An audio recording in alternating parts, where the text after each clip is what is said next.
Dear students, good morning. I am Ramdas. I welcome you to my channel Maths from Basics for you. So today it's my class number 31. In the previous class I have taught you Successive Differentiation Part 1 and Part 2.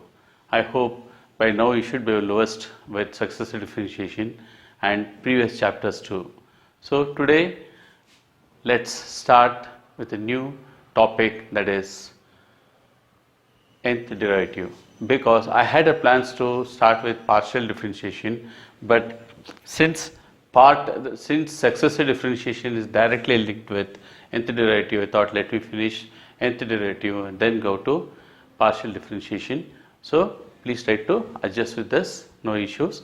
So dear students, before I start, I will always remind you of my funda, learn maths from basics. I am here to teach you maths right from basics. This is my favorite dialogue to you, that I teach mathematics for your benefits. So dear students, so without wasting your time, let's start with successive differentiation. Dear students, let's start with nth derivative. So let me talk a few words about nth derivative. So in the class where I had taught you, so in successive differentiation you have learnt how to differentiate first order derivative, second order derivative. What if you were asked to derive nth time? So how to go about it? All those things we learn how to derive nth derivative. It's a simple thing, it's procedure same, but little changes are there which we have to do. The moment you learn, you say there's hardly any difference between successive differentiation and nth derivative. More or less they work on same category. So let's start with this. So dear students, before I start, I once again request you, please like, share and subscribe to my channel. Okay dear students, now let us take an example and teach you. Supposing you have y equals e to the power of ax. In successive differentiation you have learnt, or even in regular differentiation you have learnt d by dx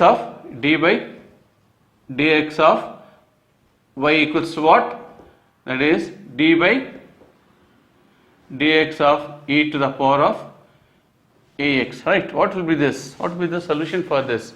That is e to the power of ax into a. So this is nothing but what? A into e to the power of ax. Now, so this is our y1. What if you are asked to differentiate this further? What happens? Let's see. If we differentiate this once again, what happens? Now we'll take y1 equals to a into e to the power of ax. Then, if you are asked to differentiate this, what again you'll do? It is y2. See here, let me make it. y1 is nothing but dy by dx.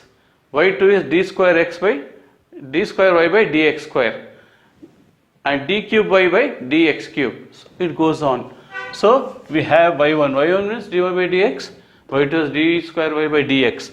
So if you are asked to differentiate this once again, what you will do? You will take this outside and differentiate this. This becomes what? E to the power of ax into again a. So what happens to this? This becomes a into a is a square into e to the power of ax. This is our y2. I love this. Now, again, for the sake of curiosity, if you differentiate this once again, what happens? That is y3. What happens to this? I'll keep this a square as it is, and if I differentiate this, it's going to e to the power of ax into a. What happens? A square into a is nothing but a cube into e to the power of ax. So what do you find here? When you have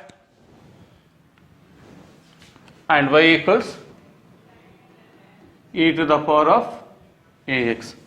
See, you are given y equals e to the power of ax. If you differentiate this by first time, this becomes a to the power of 1 into e to the power of ax. If you differentiate this for second time, it becomes a into e to the power of ax into a. That is y2 is equals to a square into e to the power of ax. If you want to differentiate this again, what happens is a square into, you keep this a square, if you differentiate this, e to the power of ax into a. That becomes a to the power of 3, that is a cube into e to the power of ax. So what do you notice here? So as you go on differentiating, the power of a increases.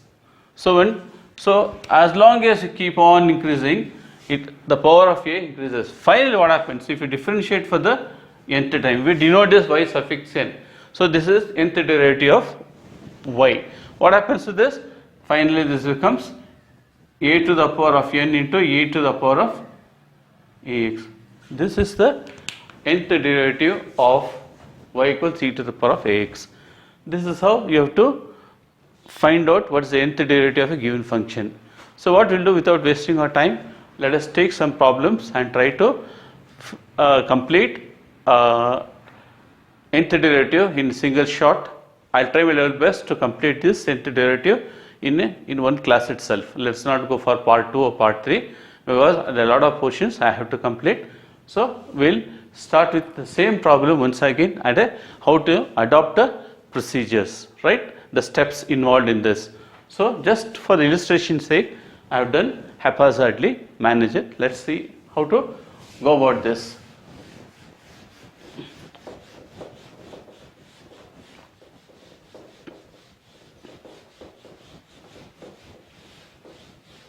Now, if y equals e to the power of ax, find yn. Y means nth derivative. So what I will do is,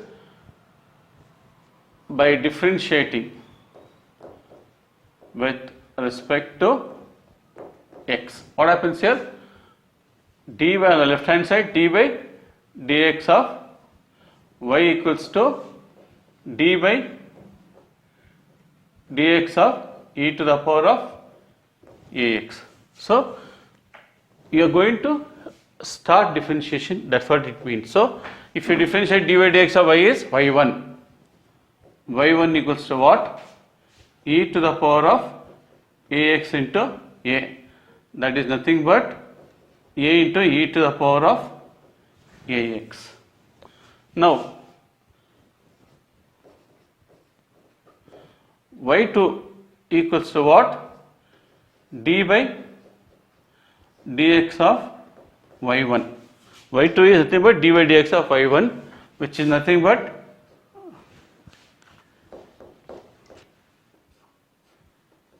d by dx of a into e to the power of ax. This is how you have to write in the examination. So what happens to this? This becomes, I write this a as it is, keep the a as it is, because if you differentiate you have to use product rule. If you use product rule, one part will become 0, that is, then finally this becomes. So if you use, so what I will do is, see here, since I have already taken the thing is d by d of a into e to the power of ax. Done.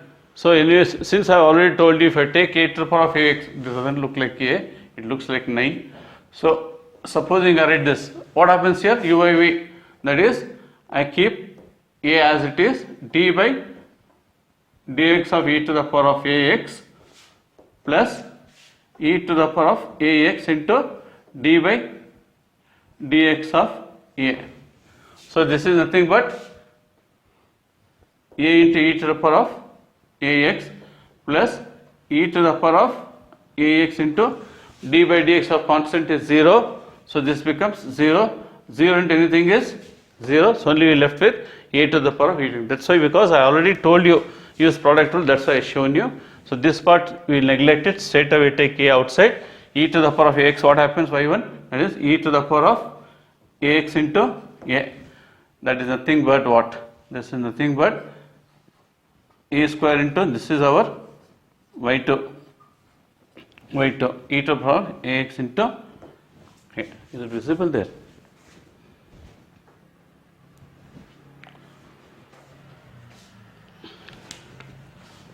I love this.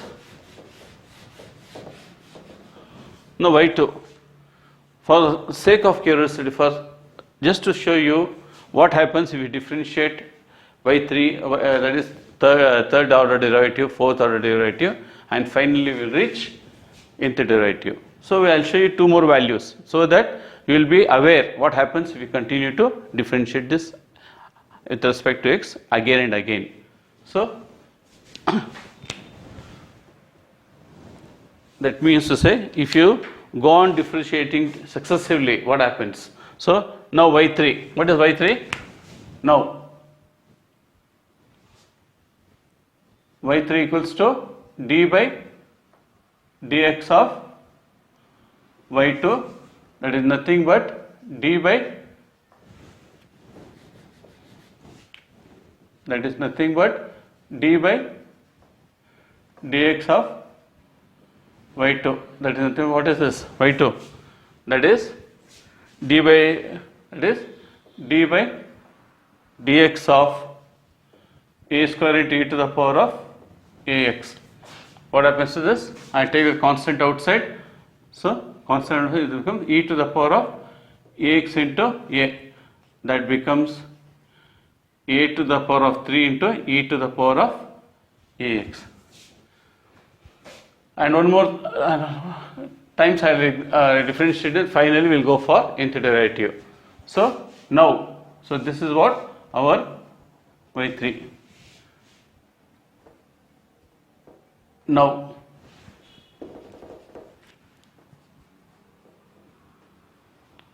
y4 equals to d by dx of y3, which is equals to d by dx of a cube into e to the power of ax, that becomes a cube into d by dx of e to the power of ax is e to the power of ax into a, that is nothing but a to the power of 4 into e to the power of ax. This is our y4. Now again, that is, if you differentiate this successively, that is, we have differentiated y1, y2, y3, y4 and y5. You go on differentiating, what happens? What difference do you notice? You notice the power of a is increasing. See here, when it was y, it was power was only 1, that is y1 a to the power was 1. Let us assume it as to the power of 1. When it was y1, we had a to the power of y1, a to the power of 1. When it was y2, the power of, when it was y2, 2, here the power of a was 2. When it is y3, the power of a3 is what? 3. This indicates the number of times it has been differentiated. So finally let us presume or assume what happens is, now if you go on differentiating this y2 6, 7, 8 and so on up till n times, n times,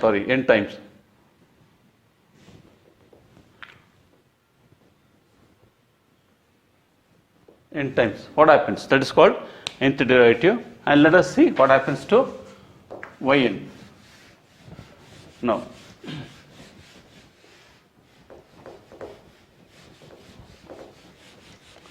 so finally the power is increasing, and lastly I'll take one more example, y9 equals to question mark. What is that? D by dx of y to the power of 8 is nothing but, we will get y9. If you differentiate y8, we get y9. So that is d by dx of a to the power of 8 into e to the power of ax. I am just illustrating you what happens. This becomes what? This is our y9. So what happens to y9? this becomes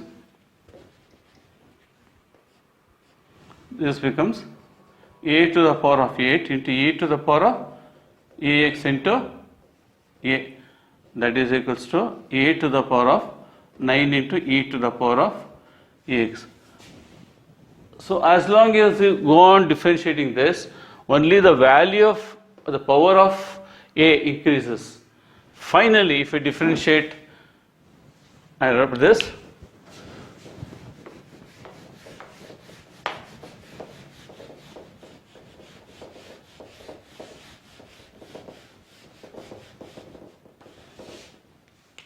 so you keep on differentiating. Finally,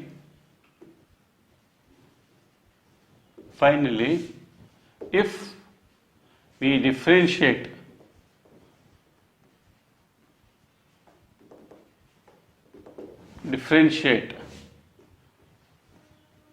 y for the nth term,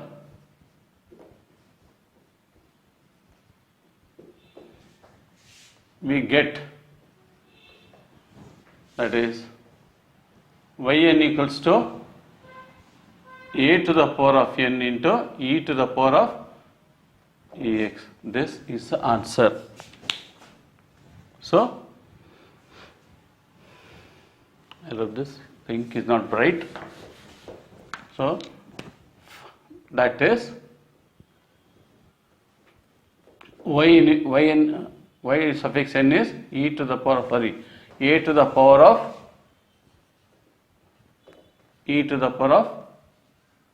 ax.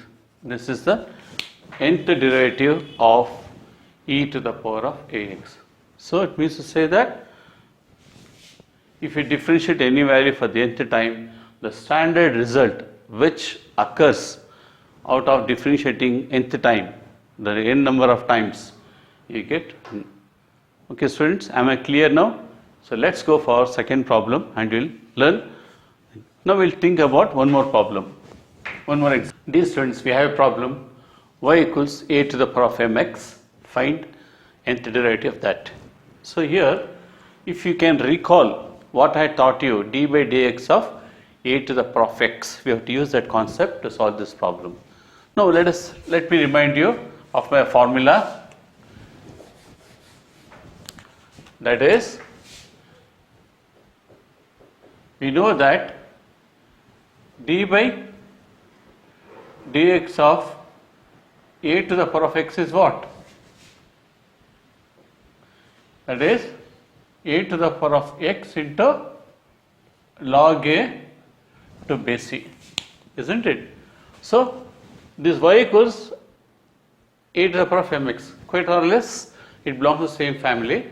Let's try to solve this problem. Now we have to find the nth derivative of a to the power of mx. So what we'll do is, given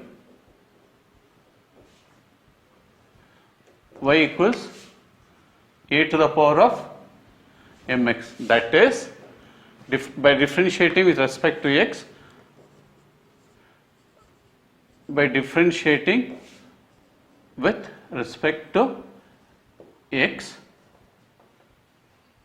we get what? D by dx of y equals to d by dx of a to the power of mx, right? So what we'll do, now we'll differentiate. What happens to this? D by dx of y is nothing but y1 equals to, if you differentiate this, a to the power of, what happens to this? A to the power is a to the power of x. So similar to that, this becomes a to the power of mx into log a to base c, and d by dx of mx and d by dx of mx, right? So this is nothing but what?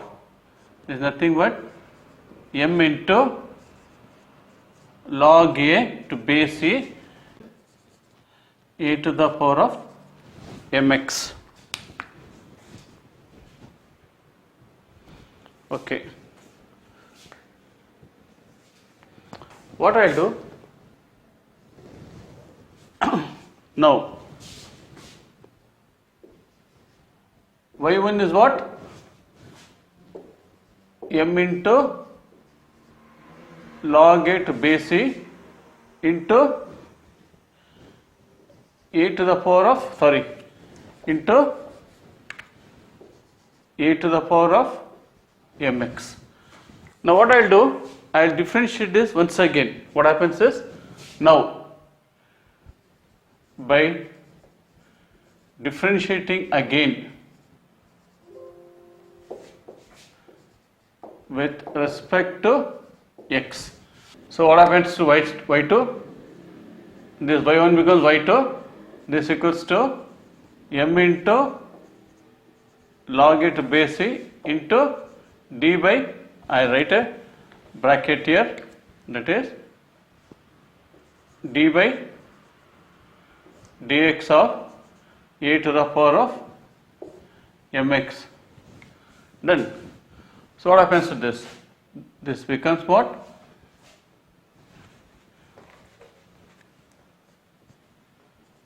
M into log a to base c. This becomes what again? A to the power of mx into log a to base c into d by dx of mx. It repeats. Whatever had happened here, the same thing it repeats. So what happens? So y2 will be what? M into log a to base c into, this is, if we differentiate this, this becomes what? Again m into log a to base a to the power of mx. So what's happening here? So what I'll do, I'll multiply this m into m, that becomes m into log a to base c. So log a will have both. So this is square into a to the power of mx. This is our y2.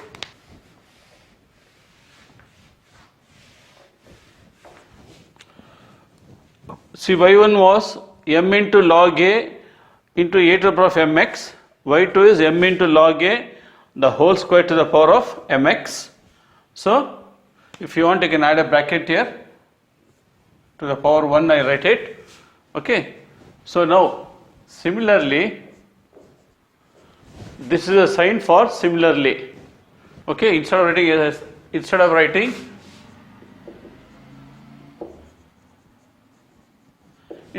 similarly, if you write 3 parallel lines and add ly, so this is equals to similarly. In the examination, you can write short form. So similarly, what happens to this? y3 will be what? Now y1 was m log a to the power of 1 into a to the power of mx, and y2 was m log a to the power of 2 into a to the power of mx. And similarly, what happens? This becomes m log a to base c to the power of 3 into a to the power of mx. And of this,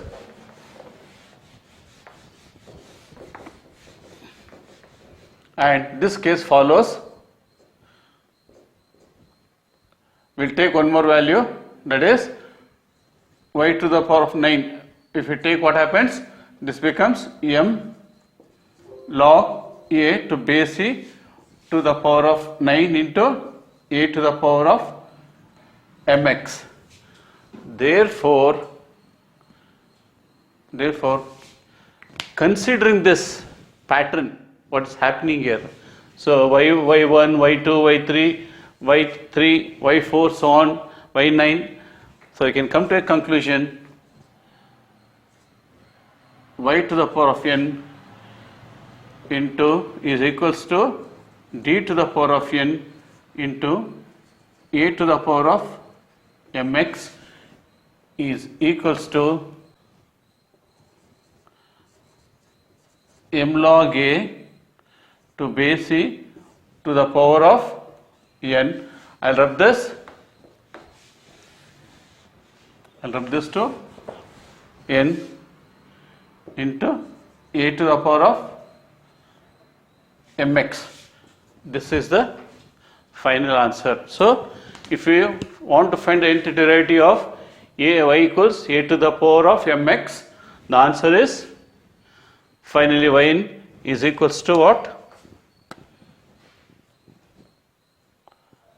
Yn is equals to d to the power of n into a to the power of mx equals to this answer, m log a to the power of n into a to the power of mx. This is our final answer. So dear students, we will go for the next problem.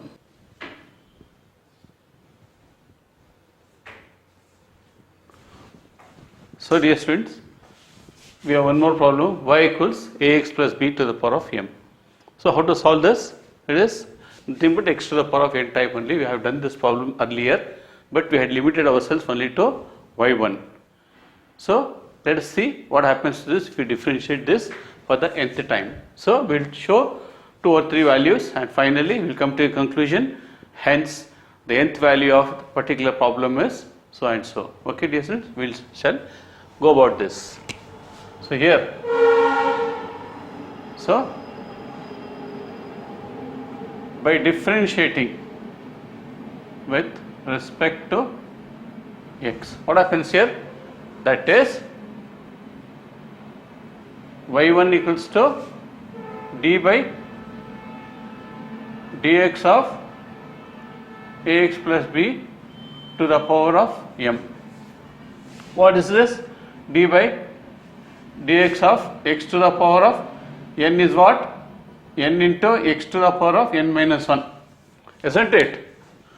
So I'll use this concept here. So this is equals to what? M into ax plus b to the power of m minus 1 into d by dx of ax plus b. So I'll rub this.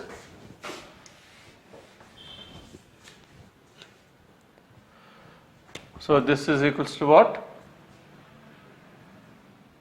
M into ax plus b to the power of m minus 1 into, for one problem I will show you this in detail, later on I will not.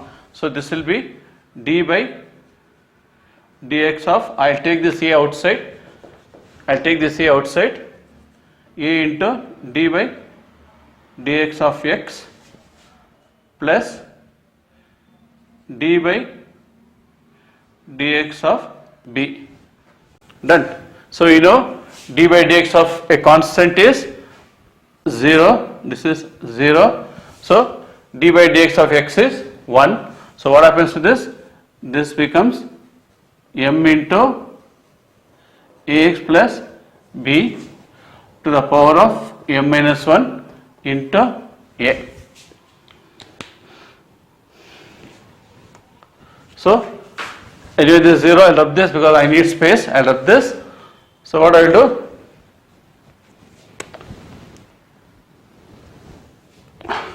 I will carry this. So our y is bending.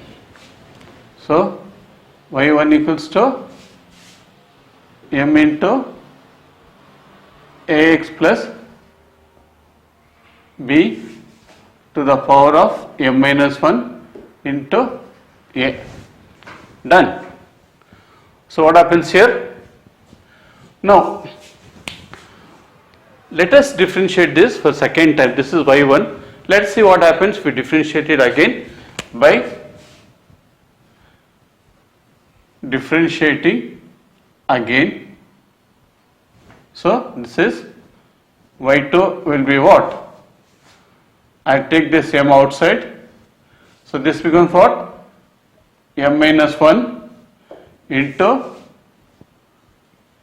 ax plus b to the power of m minus 1 into a. So d by dx of the inner portion. So again you will have into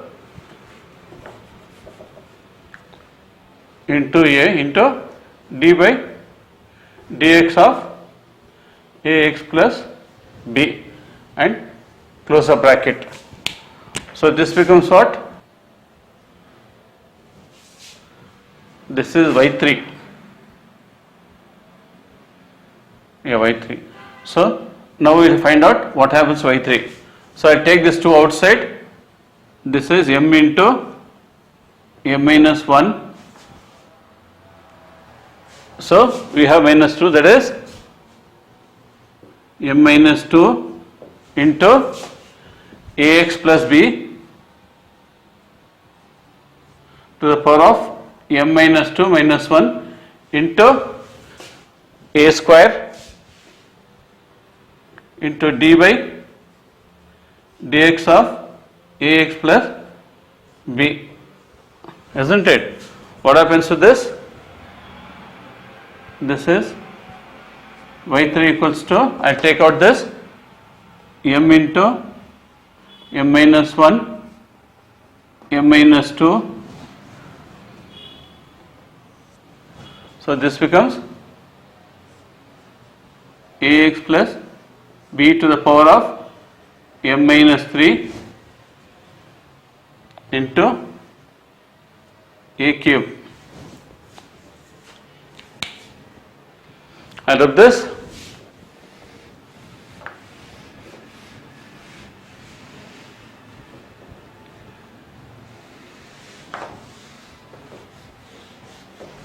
So what's happening here?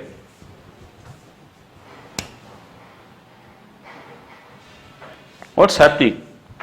So from m it became m minus 1, then later on m into m minus 1 into m minus 2. What happens? So this continues. So this becomes the power of a also increases, and finally what happens? Let us guess. So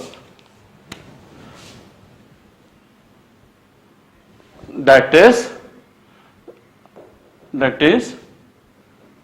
if you differentiate it for nth time, so this becomes m into m minus 1 m minus 2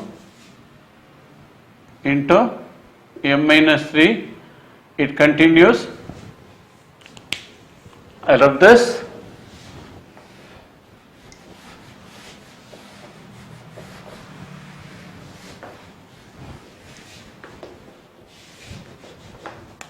So this continues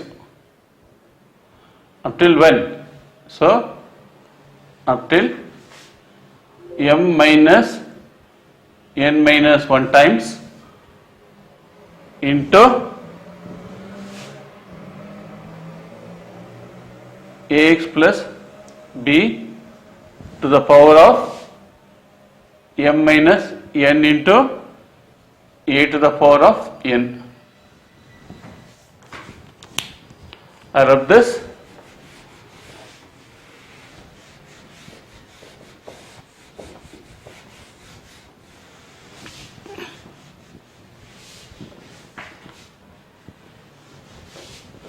Here, make a note.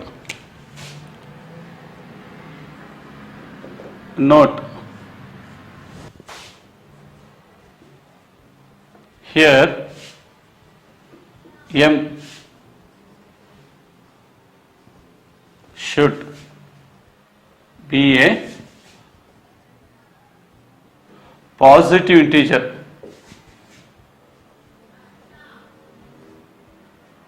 It should be a positive integer. It should not be minus.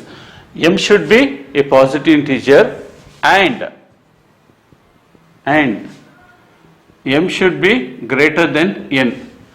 Then only it is possible to differentiate this nth times. See later on. Supposing if n becomes negative integer, what happens? We'll have minus m and we'll not get nth derivative. And if m is less than n, what happens?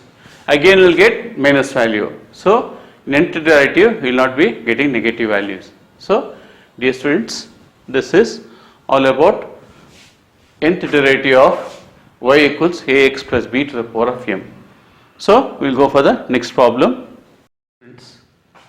We have a problem here, y equals to sine of ax plus b, find yn. If you keenly observe this problem, if you differentiate this once, what happens? It becomes, sine becomes cos of ax plus b into a. So again if you differentiate this, it becomes minus sine of ax plus b into a square. And if you continue this process continues, minus sine or cos, minus sine cos, this process continues. So it is not possible to get a sequence in this manner. So what we have to do is, we have to see that we put y1 in terms of y in this case. So in the event if you differentiate this y, what happens is sine of ax plus b, isn't it? So what happens here? So if you have to differentiate, so this y1 it becomes cos of ax plus b into b, isn't it? So what happens here? So the moment it becomes cos, so I'll narrate this, I'll make this problem and I'll show you. So whatever I explain, it may not go to your head, so I'll explain to you. Now for example, this illustration,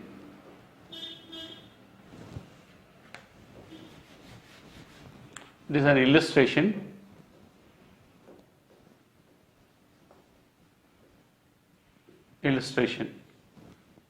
What happens? Supposing you differentiate this y1, what happens here? This becomes cos of ax plus b into a, isn't it? And what happens to y2? y2 will be minus sine of ax plus b into a square. So what happens to y3? I will take this minus value outside. This becomes cos of again ax plus b into a cube, and y4 minus sign will be there. So this becomes again sine of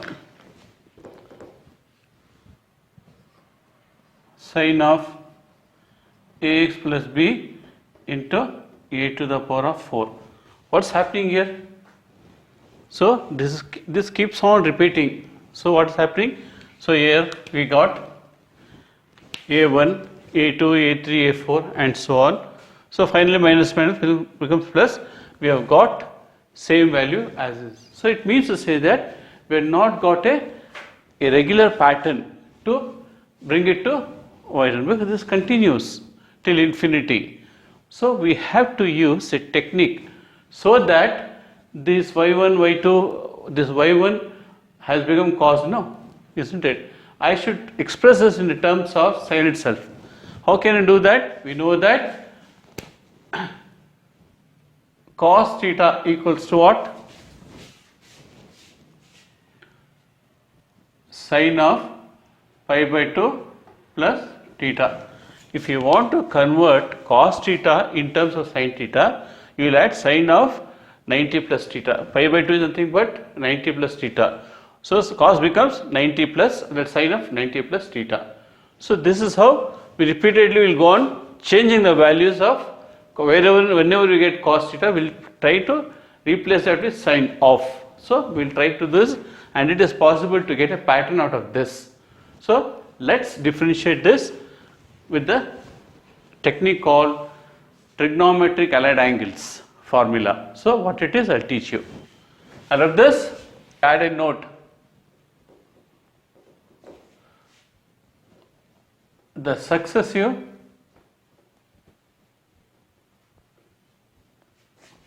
derivatives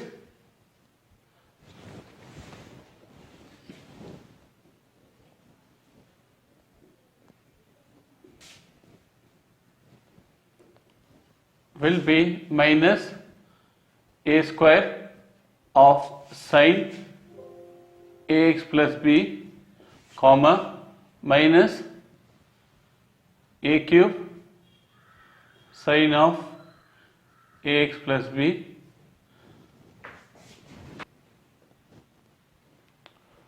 a4 sine of ax plus b, and hence it is not possible to create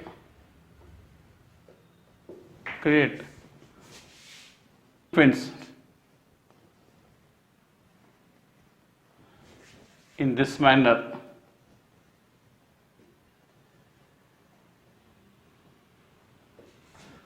Hence,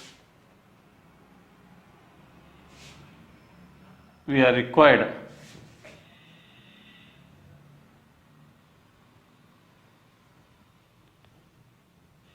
to put y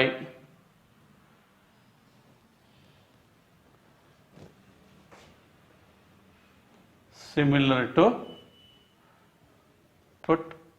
y1 similar to y using trigonometric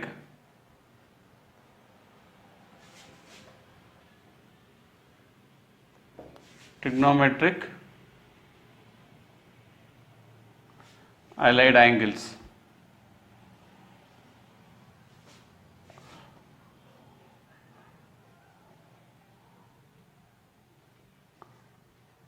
Formula, so that cos theta equals to sin of pi by 2 plus theta. So, dear students, this is an important note. Put this in the bracket.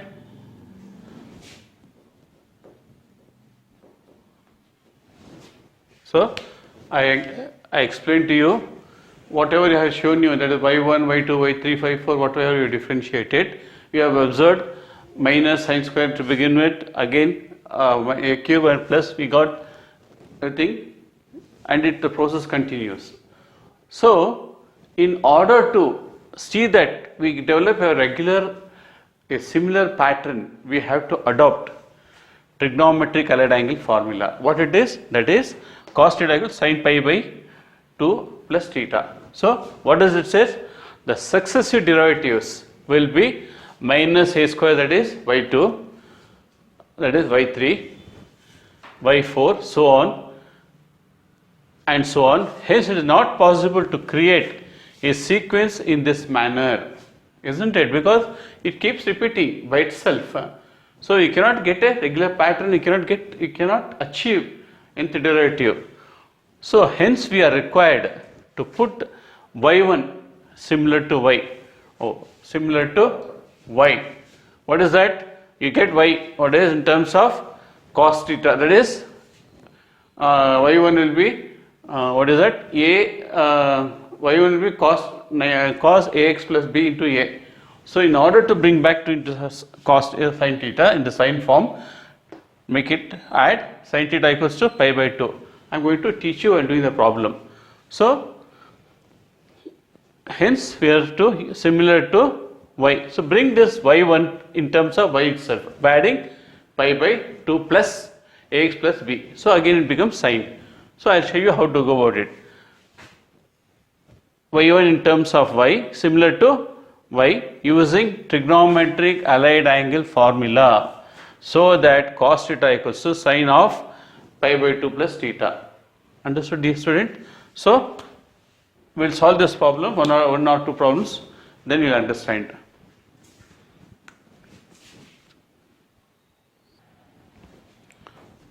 So, dear students, I hope you have understood that. So, in the event I do this problem, that will definitely answer by itself. So, let us differentiate this and you will definitely understand this in a better way. So, what I will do is, I will differentiate this. What happens? By differentiating with respect to x, what happens here? y1 will be what? So, let us not write d by dx if you want, okay. That is y will be d by dx of sine of ax plus b. What happens here? This becomes cos of ax plus b into a, that is one step, into d by dx of inner function, that is ax plus b. What happens here? This becomes cos of ax plus b, sine becomes cos into d by dx of that into a, isn't it? Now I have told you, if you differentiate this again, it becomes minus sine of ax plus b into a square. So here what I'll do, I'll use a technique called trigonometric allied angles formula. What is that? So note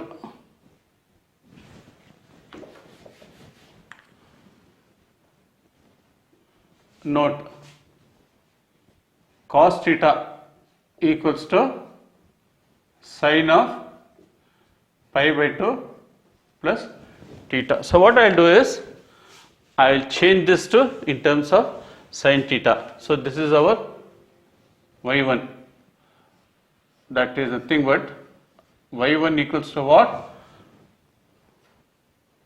Sine of pi by 2 plus ax plus b into a. See what happened?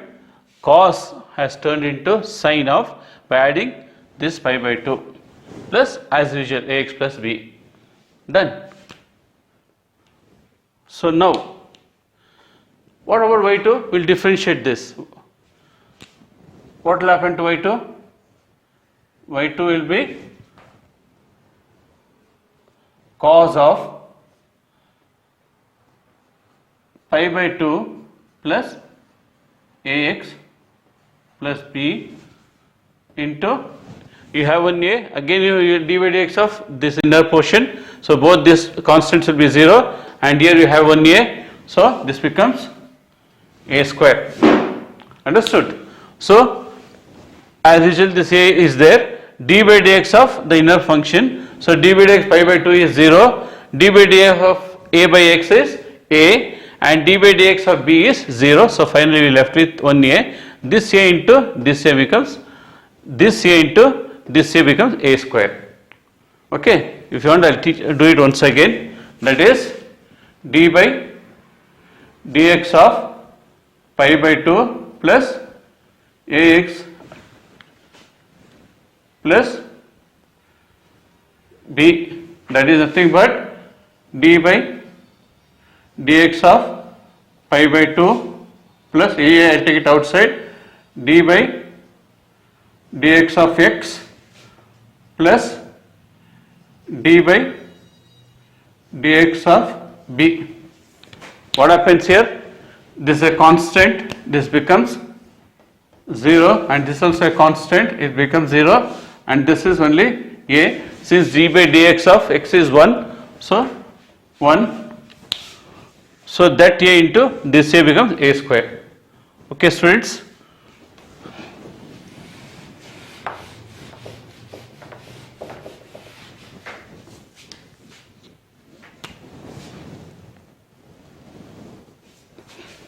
So I will rearrange this, that is y2 equals to, I will bring this a square to begin with, so I will write a square into, I will bring it in forms of sin theta, because using trigonometric allied angles formula I will try to bring that in terms of sine of pi by 2 plus, again this I have added a separate pi by 2 plus this, that is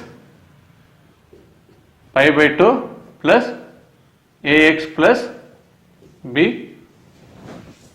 So what happens here?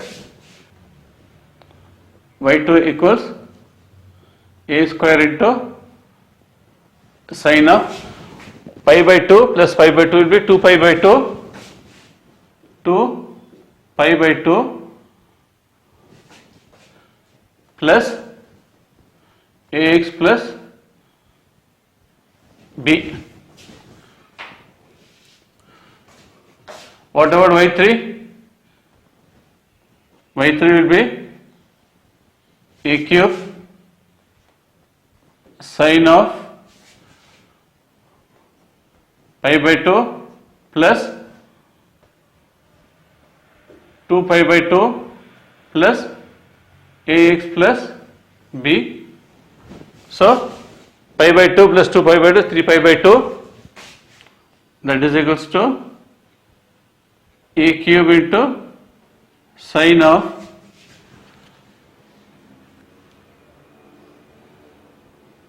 three pi by 2 plus ax plus b. So don't you think you are getting a regular pattern? Here we got pi by 2, 3 pi by 2, and what will be fourth one? 4 pi by 2, 5 pi by 2, and it continues, and finally can I write like this? So it means to say it continues y2, y3, y4, y5, y3, etc. Finally yn equals to what? I can write this as a to the power of n into sine of, I write this n into pi by 2 plus ax plus b. Can I write like this? This is our nth derivative.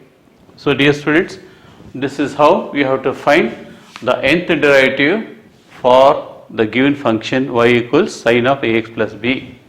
Okay, very simple problem. Only thing you should know the technique how to change cos theta into sin theta. If you know this, you can easily pocket that 6 marks or whatever 8 marks or 4 marks, whatever it is, in your pocket. Okay, so please practice this. So dear students, we have another problem, y equals to cos of ax plus b, find yn. So this problem is more or less the same the earlier problem, that is y equals sine of ax plus b, but only a slight difference is there, which I am going to teach you, because we can't expect what problem will come in the examination, whether you get cos or sine. So you should be prepared for any of these two. So I'll teach you the other steps, everything is same, only thing was small trick which I have to use, but it works on the basis of trigonometric allied angle formula. So we'll try to solve this problem and you'll know by yourself. So dear students, we'll differentiate this y1. So by differentiating with respect to x, what happens? So y1 will be d by dx of cos of ax plus b, isn't it? So what happens here? So y1 will be, if you differentiate cos theta, what happens? You get minus sine of ax plus b into d by dx of ax plus b. So this is equals to what? Minus sine of ax plus b into a. You get, if you differentiate this into a, because d by dx of ax is a into d by dx of x, so that is 1, so 8, and d by dx of b is 0. I have shown you in the earlier case. So what I will do is, here we have got minus sine of ax plus b into a. So next what happens, y2 will be a square, this becomes cos minus cos. So the process continues. So we have to bring it to this form, this y1 in terms of y. How to do that? I will show you. That is, we know that minus sin theta equals to cos of pi by 2 plus theta. So what I am going to do? I am going to use that concept. This is by trigonometric allied angles formula. So you can write it here by trigonometric allied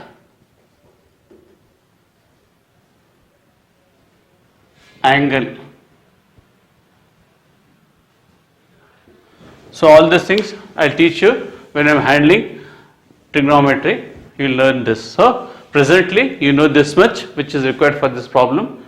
So let us not scratch our head on this. So I can bring this, what to say?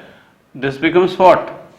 This becomes a into cos of pi by 2 plus ax plus b. Okay. So this minus I have brought it in terms of, what is this? Our y1. What happens to y2? So again it will be minus sign. So again you will add one more. So I rub this.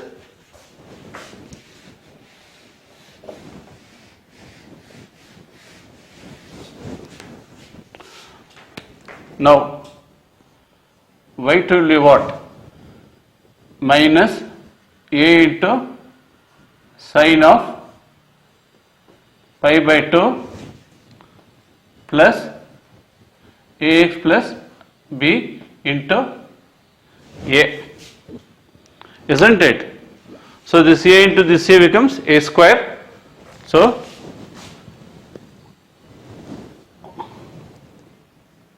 y2 will be what? Minus a square into sine of pi by 2 plus ax plus b. So what I do?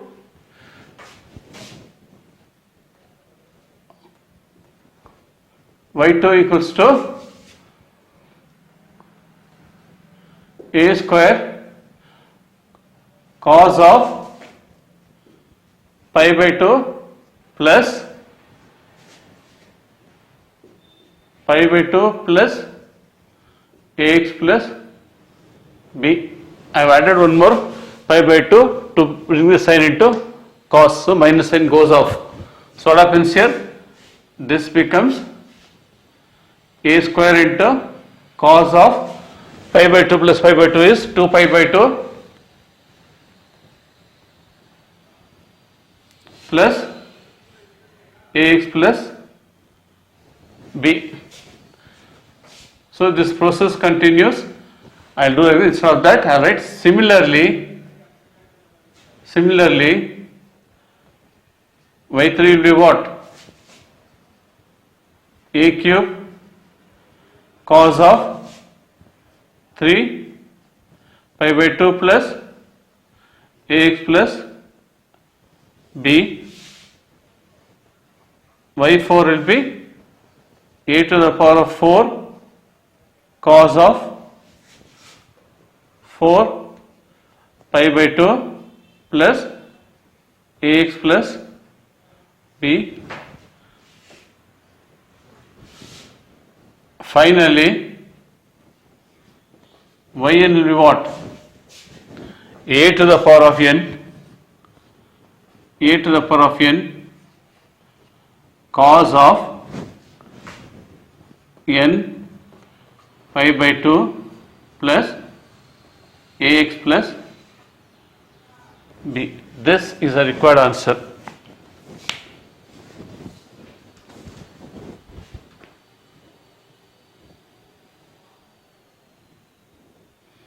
So dear students, both these problems are important for the examination point of view.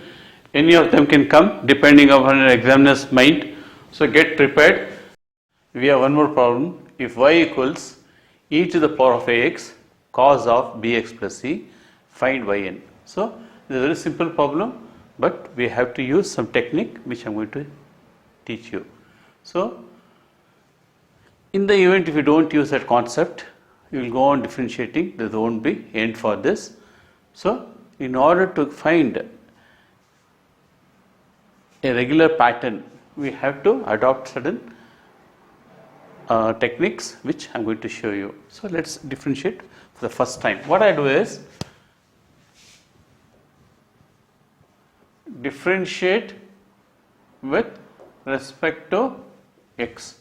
So what I do, that is d by dx of y equals to d by dx of e to the power of ax into cos of bx plus c. I close the bracket. So here you have to use product rule to solve this. So what happens here? So that is y1, I'll write like this, that is y1 equals to what? E to the power of ax into d by dx of, I'll use this for this, cos of bx plus c, I close the bracket, plus cos of bx plus c into d by dx of e to the power of ax, and I close the bracket. So let's differentiate this. What happens here? This equals to e to the power of ax as it is, and differentiation of cos is differentiation of cos x minus sin bx plus c into b. I'll add here a flower bracket, right, plus cos of bx plus c into d by dx of e to the power of ax is what? E to the power of ax into a. Done. So what I'll do is, I'll take this, okay, what I'll do, I'll rearrange, because I don't want this minus sign to begin with. What I'll do, I'll rearrange this, that is equals to e to the power of ax. So I'll take e to the power of ax common. So first I'll take a into e to the a into cos of bx plus c. So this minus I'll send there. So minus b into sin of bx plus c. Done.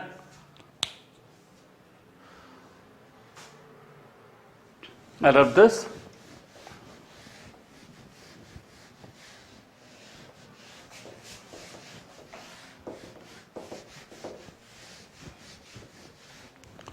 So what I'll do here, I'll use some technique.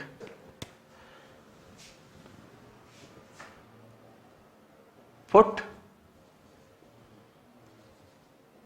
a equals to r, and I'll use this r. I'll use r sin theta. I call this as equation 1, and b equals to and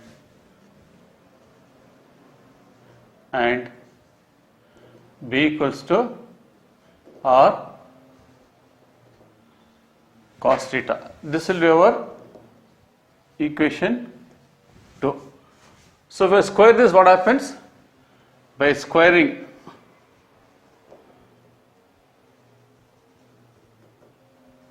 both sides, what happens here? A square equals to r square into sin square theta, and b square equals to r square into cos square theta. I'll rub this. So now I'll add this. So if you add, what happens here? So I call this as equation 2. By adding equation 2, what happens? A square plus b square equals to r square into sin square theta plus r square into cos square theta, right?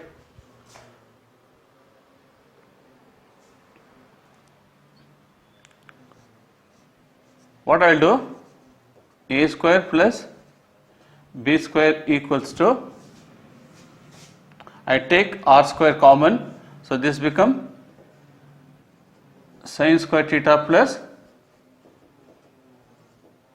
cos square theta. We know that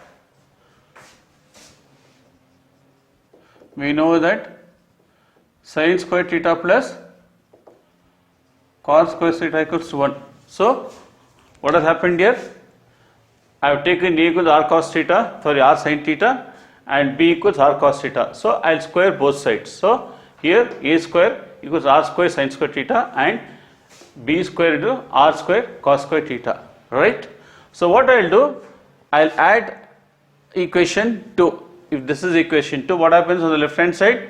A square plus b square. So a square plus b square on left hand side equals to r square plus r square sin square theta plus r square cos square theta. So r square I have taken common, you'll get sin square theta plus cos square theta. Sin square theta plus cos square theta is what?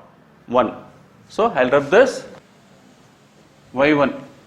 I call this as equation 3. Equation 3 becomes what? A square plus b square equals to r square, correct? Because this becomes 1, so r square, or r equals to what? Square root of a square plus b square.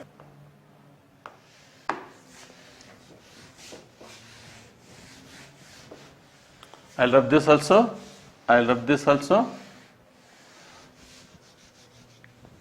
So what happens here? From equation 1, what are the equation 1? A equals r cos theta,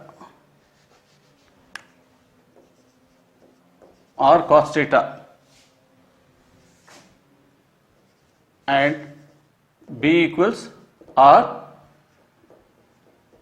sin theta.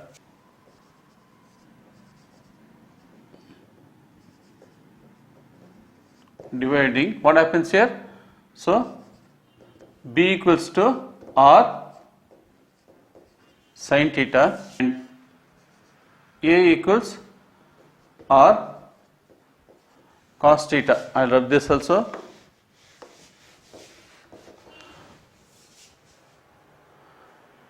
I call this as equation 4. So what happens here? So r cancels. This becomes what? B by A equals to tan theta, right?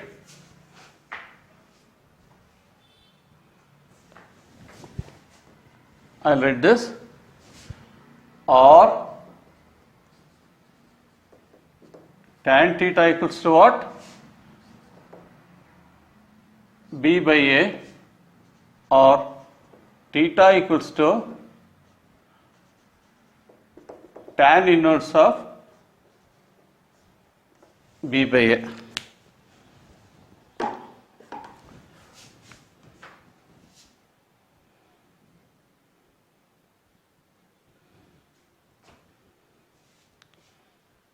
So what we have, one option is this, A equals to what? R sin theta. So A equals R cos theta.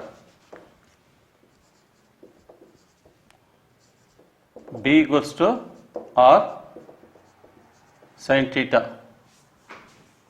So what I'll do, I'll substitute the value of A and B in equation 4. What happens here? So I'll rub this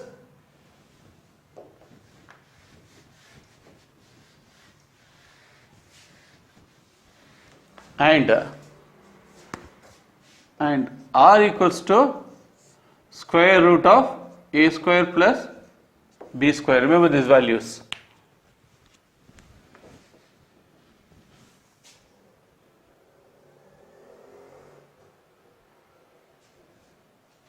Okay. So what happens? Equation 4.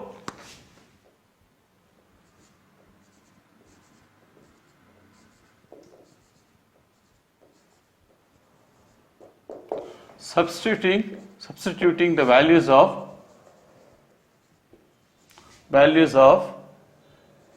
theta, A, B and R in equation 4. What happens?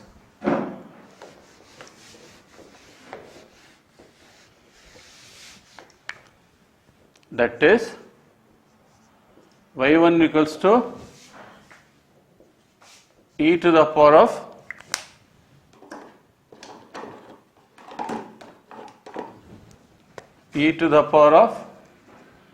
ax. So what is A? A is R cos theta. I'll write this once again. I want space. So y1 equals to e to the power of ax. So A is R cos theta into cos bx plus c minus, what is B? B is R sin theta, R sin theta into sin of bx plus c, right? Done.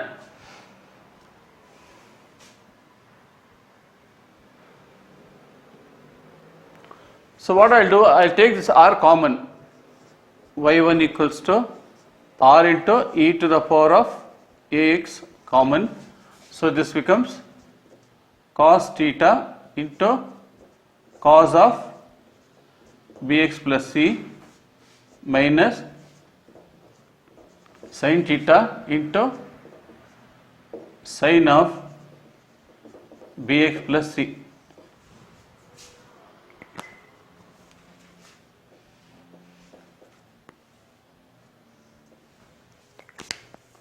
What happens here? After doing so much, just think, what is this?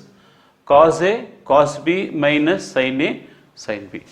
What is cos A, cos B minus sin A, sin B? It is cos of A plus B, right? So I'll rub this. So this is our y1. So I'll rub this.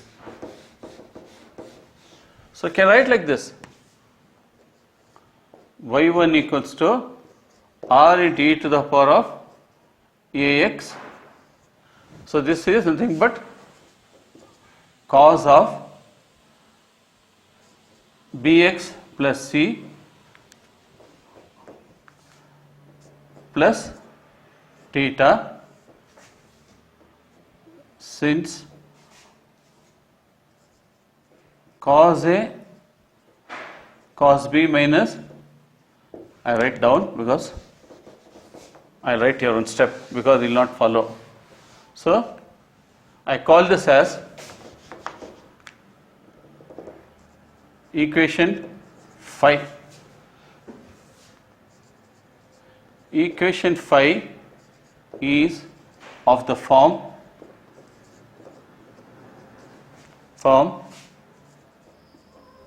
cos A cos B. So this is equation 5. Cos A cos B minus sin A sin B. I write this B properly. Sin B, which is equals to cos of A plus B. So an important note, equation 5 is of the form cos A cos B minus sin A sin B. So that is nothing but cos of A plus B. Here what is cos A? Cos is nothing but theta, B is nothing but your Bx plus C, right? So what happens? I will rub this.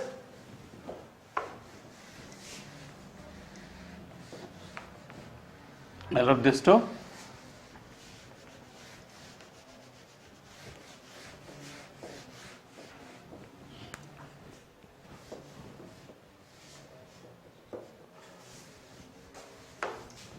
So what happens to y1? y1 equals to r into e to the power of ax. That becomes what? Cos of theta plus bx plus c. So let me take this to the power 1.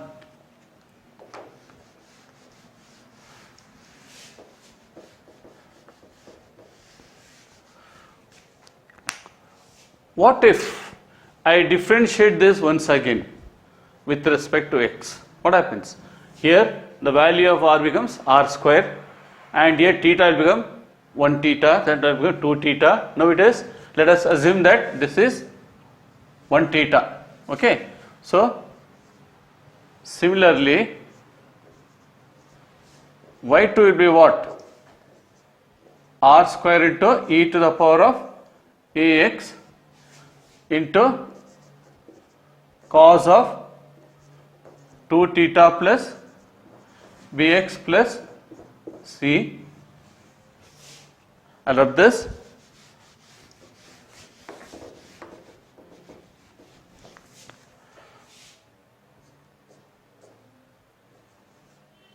y3 will be what? r3 into e to the power of ax cos of 3 theta plus bx plus c, and so on and so on. Finally, what happens to nth derivative of y? So I rub this.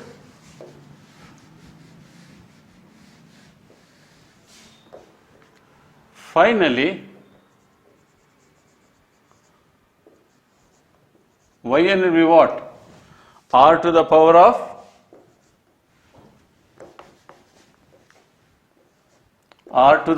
n e to the power of ax by cos of n theta plus bx plus c. This is the answer.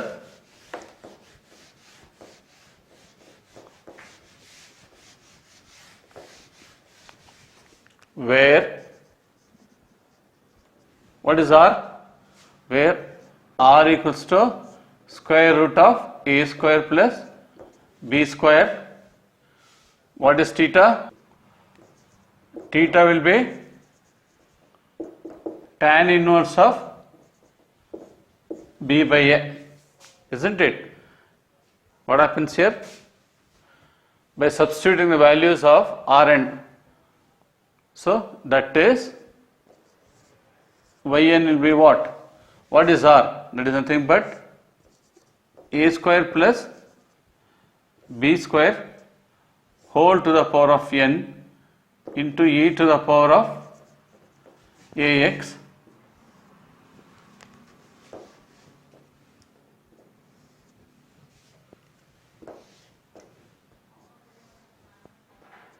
into cos of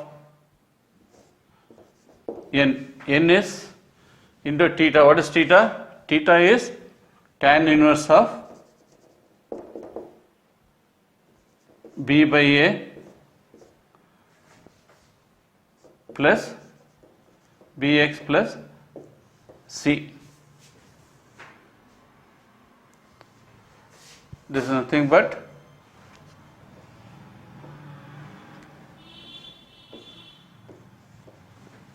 I will not put this bracket for this. So cos of n that will be bx plus c. So dear students, I will rub this.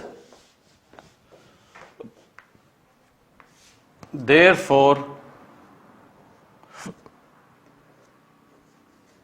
yn equals to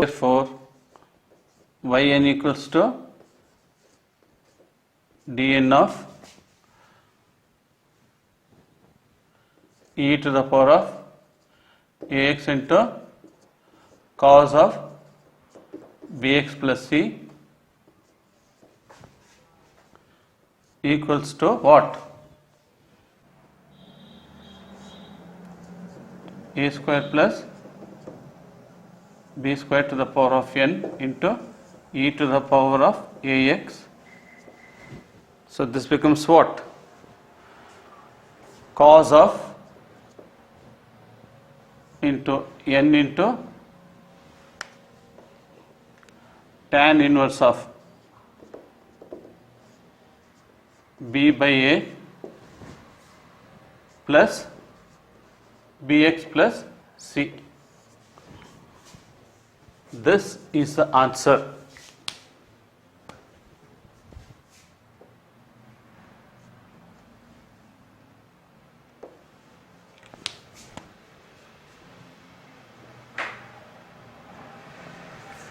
So dear students, in the examination, if this problem is asked, it is the most probable question for examination.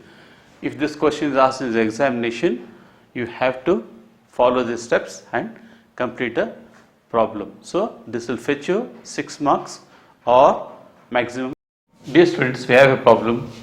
If y equals log of ax plus b, find yn. So dear students, please note here, this problem is of prime importance. So I have noticed few YouTubers, what they do is, they while doing such problems, they not derive this formulas.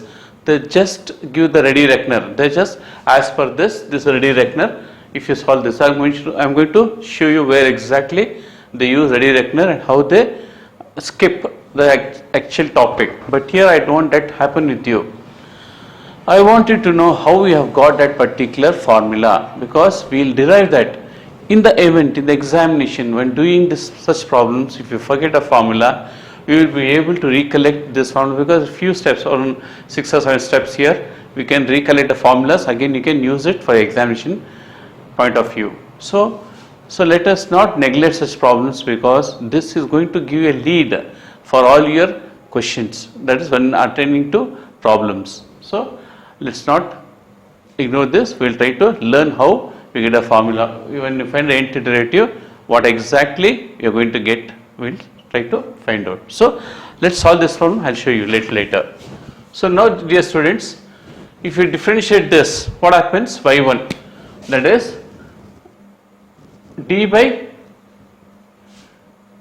dx of y equals to d by dx of log of ax plus b. Okay, what happens to this if you differentiate? So that is y1 equals to what?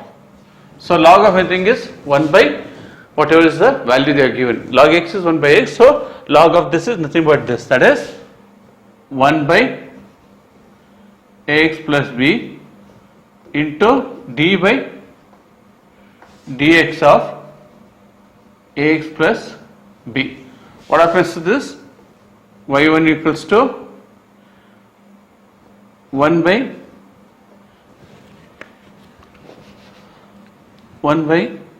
ax plus b into, if you differentiate d by dx of ax is nothing but what? That is d by, I take this a outside. So what happens is, I take outside this a outside, d by dx of x plus d by dx of b, that is pertaining to this. So here this is a constant, so constant is 0, d by dx of constant is 0, here a is outside, a into d by dx of x is 1, so into 1, this is nothing but a, so into a. So I rub this,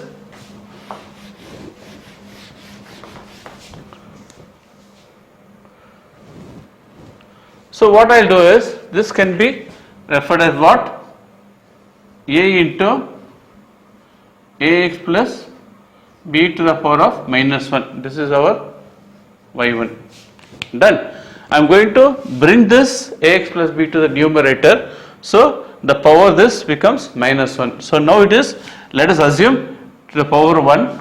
So once this goes to the numerator, it becomes minus 1. So now we have to differentiate it for the second time. What happens to this? Supposing we differentiate y2 times, that is, so for y2 will be what? A into minus 1 into ax plus b to the power of minus 1 into a. So that is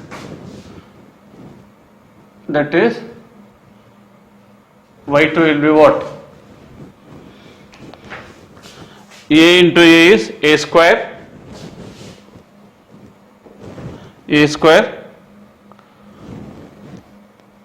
minus 1 into ax plus b to the power of minus 2. So what is this? I can write this as what? I will write smaller this one. This is equals to a square minus 1 to the power of 1. This is 1 factorial ax plus b to the power of minus 2. Done.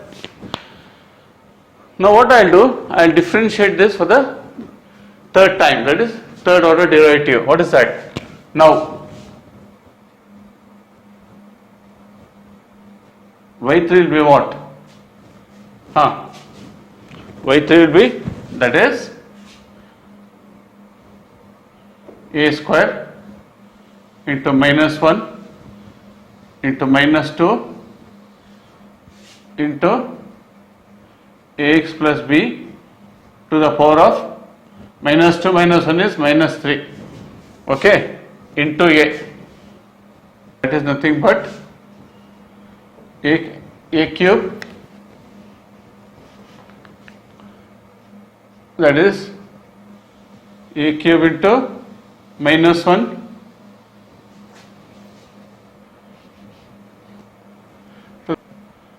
2 into 2 factorial ax plus b to the power of minus 3. This is our y3. Similarly, y4 will be what? A to the power of 4 minus 1 to the power of 3 into 3 factorial into ax plus b to the power of minus 4. So if you notice here, what happens? So y1 was what? A to the power of 1, isn't it? So that was a to the power of 1. We take this. So y1 was a to the power of 1, y2 was a square y3 was a cube, y4 was a to the power of 4. That is, y is 4 means y suffix 4. Please understand that. So you will have here 1 factorial, 2 factorial, 3 factorial, and this values continues as long as you go on differentiating this. So after seeing, you can come to a conclusion and inference. The pattern is repetitive. So only thing, the values of the powers of a is increasing and its factorials are increasing. The value of factorials are increasing.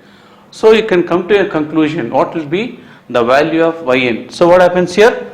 So if you derive this so on, finally y1 will be what? Can I write like this? A to the power of n instead of 4, because of yn you will get a to the power of n into minus 1 to the power of n, right? Minus 1 into n minus 1 factorial into ax plus b to the power of minus n. So this is the nth derivative. So what's happening here? Here, see the values. So minus 1 to the power of 3, 4, 4, so on. So this value will go on increasing up till when? N minus 1 into n minus 1. I'll write this n minus 1 properly. Into n minus 1 factorial into ax plus b to the power of minus n. So we'll rearrange this.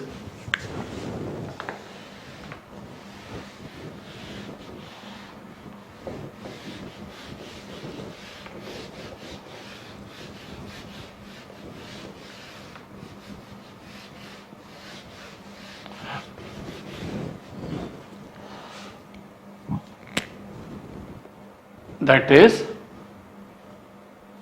yn will be what?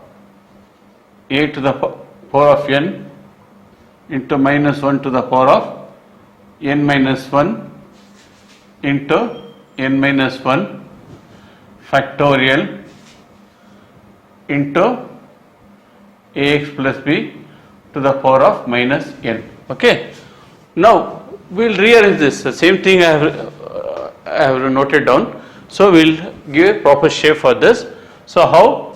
That is yn will be a to the power of n into minus 1 to the power of n minus 1 into n minus 1 factorial divided by, I will send this to the numerator, denominator, that is ax plus b to the power of n. So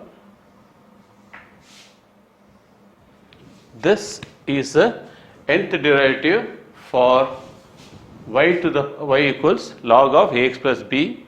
So finally yn will be, we are asked to find yn, so yn will be a to the power of n minus 1 to the power of n minus 1 into n minus 1 into or divided by ax plus b to the power of n. So this minus, when this power ax plus b, when it comes to denominator, this minus 1 becomes plus n. So hence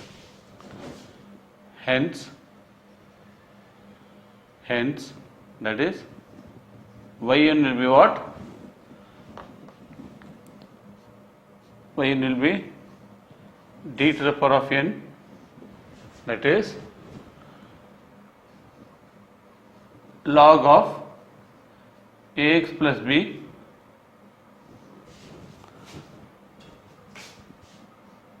equals to, I love this,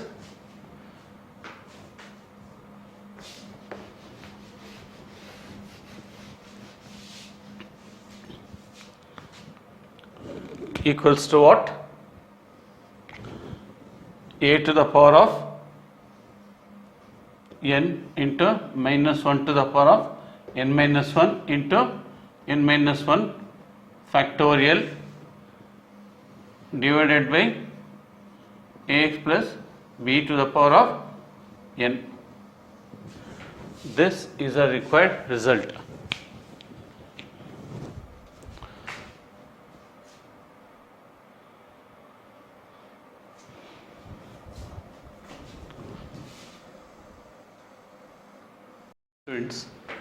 we have problem here, y equals 1 by ax plus b, find yn.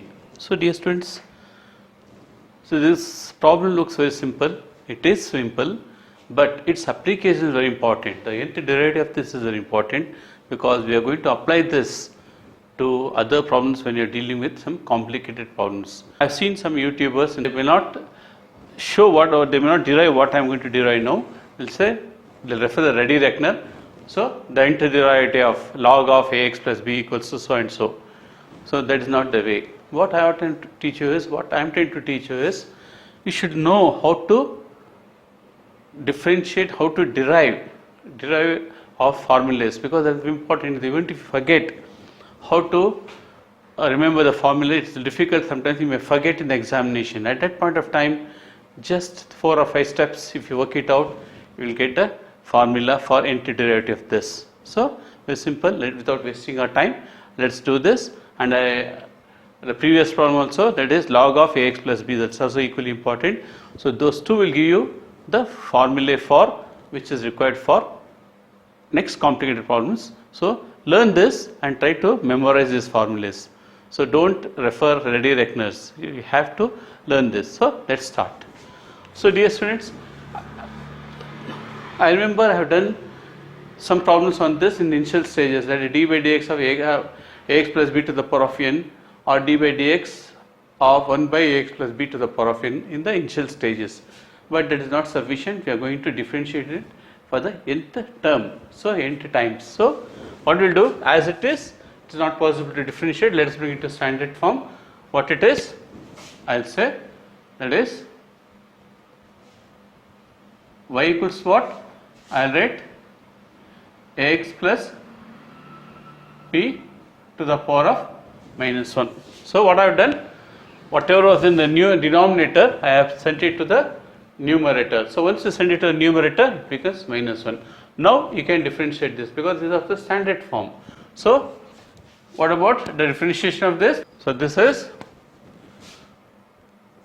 d by dx of y equals to d by dx of ax plus b to the power of minus 1.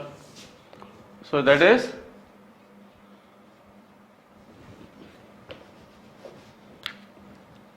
equals to minus 1. I can write into ax plus b to the power of minus 1 into d by dx of ax plus b. So what about d by dx of x plus b? See, that is d by dx of ax plus b. I can write this as what?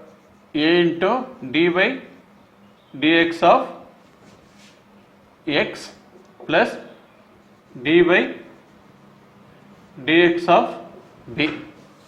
So this is nothing but a, d by dx of x is 1 plus this is 0, since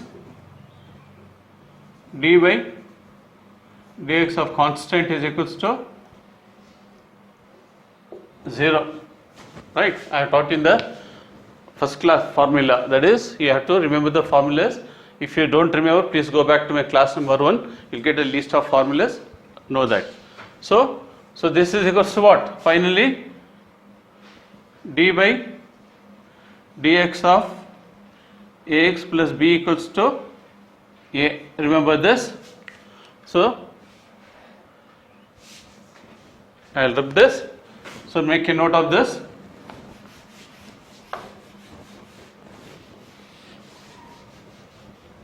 So this becomes minus 1 to the power of 1 into 1 factorial into ax plus b to the power of minus 2 into a.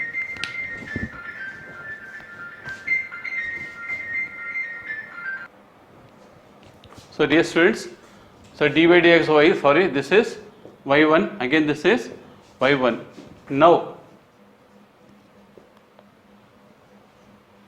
y2 equals question mark, that is d by dx of y1 equals to y2.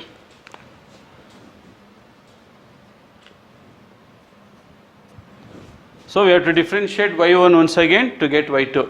So now we will differentiate y2, that is y2 equals to d by dx of, okay, let's not waste our time, we'll straight away differentiate this, that is y2 equals to what?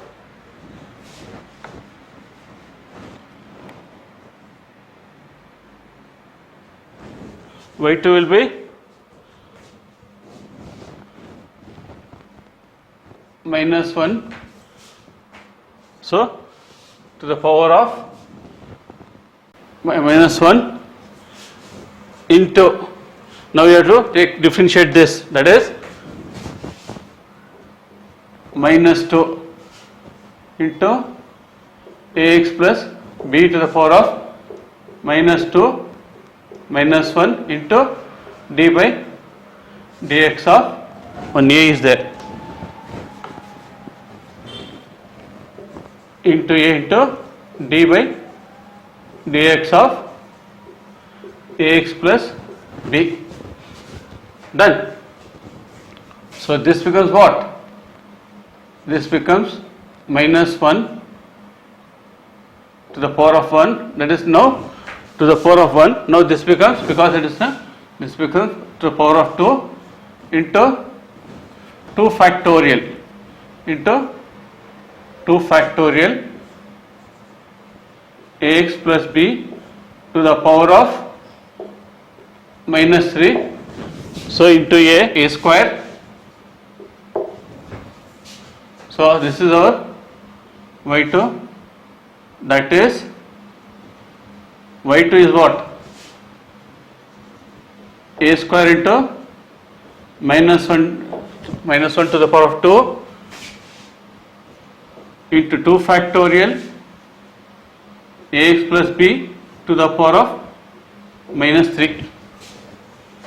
Now after having done this, let us differentiate it once again, because the idea is to show that we have to develop a regular pattern like y1, y2, y3. What happened here?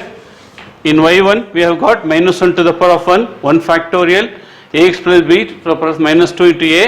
So what happens to y2? y2 is 1, so instead of -1 to the power of 1, it becomes -1 to the power of 2 into, instead of 1 factorial we have got 2 factorial ax plus b to the power of -3 into a square. So I brought that a square, that is a square into -1 to the power 2, 2 factorial ax plus b to the power of -3. Now guess what will happen to y3? So y3 will be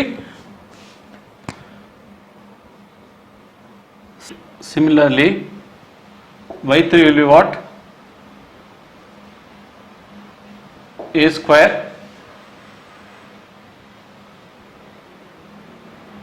into -1 into -2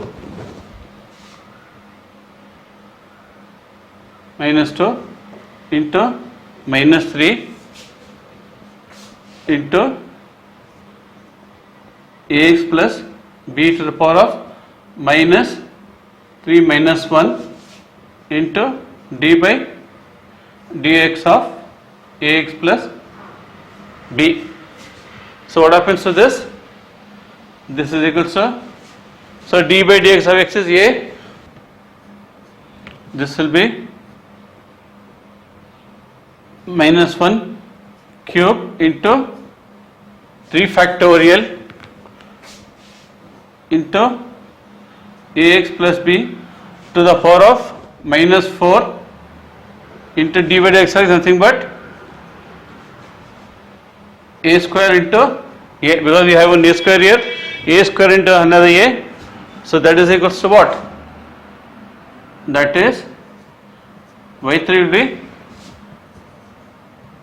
a cube -1 to the power of 3 into 3 factorial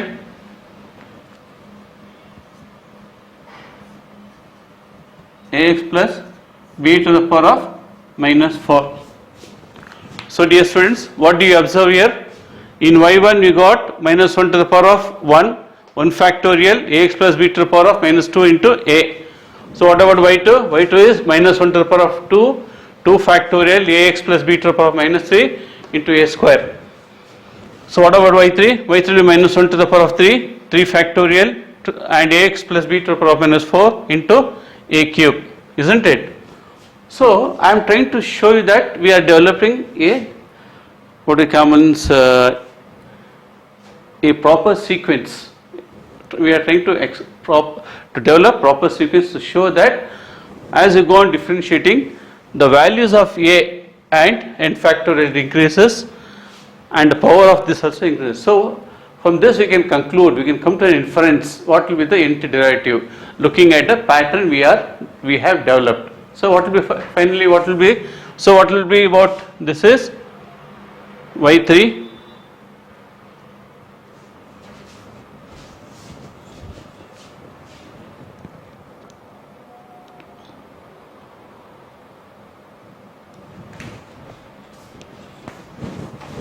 So if you go on developing this, finally what happens to thing? We can easily find out what is nth derivative. That means to say you go on differentiating this for the nth time. So you go on differentiating y3, y4, y5, that is y4, y5, so on, and finally we get yn. What will be yn? That will be what?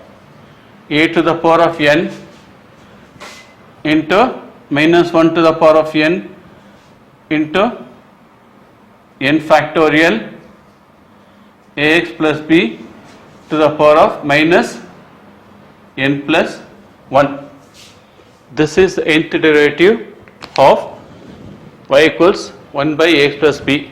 So we will try to rearrange this. By rearranging, what happens to this? Y will be what? Minus 1 to the power of n, nth derivative, that is n factorial into ax plus b to the power of minus n plus 1 into a to the power of n. So we will rearrange this once again.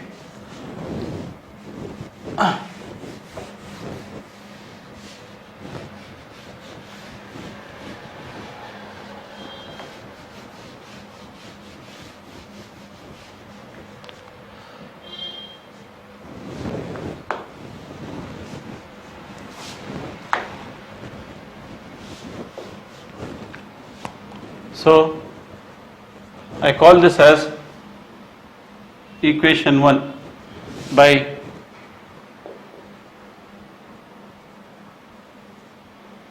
rearranging equation 1, what happens?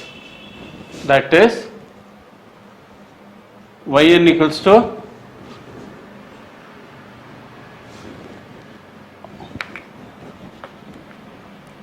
minus 1 to the power of n into n factorial into a to the power of n divided by ax plus b to the power of n plus 1. This is the final answer. So of this, therefore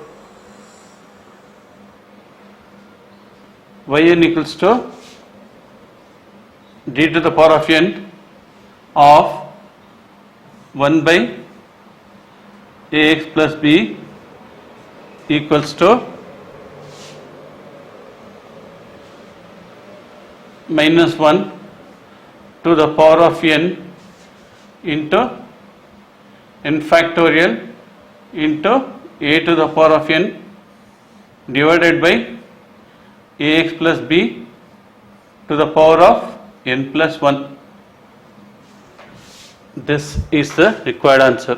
So dear students, what I was trying to tell you is, whenever some YouTubers, when they come across such problems, instead of working all the steps, straight away by ready reckoner, 1 by y equals 1 by ax to the power, y equals to 1 by ax plus b, the nth derivative of that is this, by using the ready reckoner. They call this as ready reckoner, and I substitute the value and I will show you.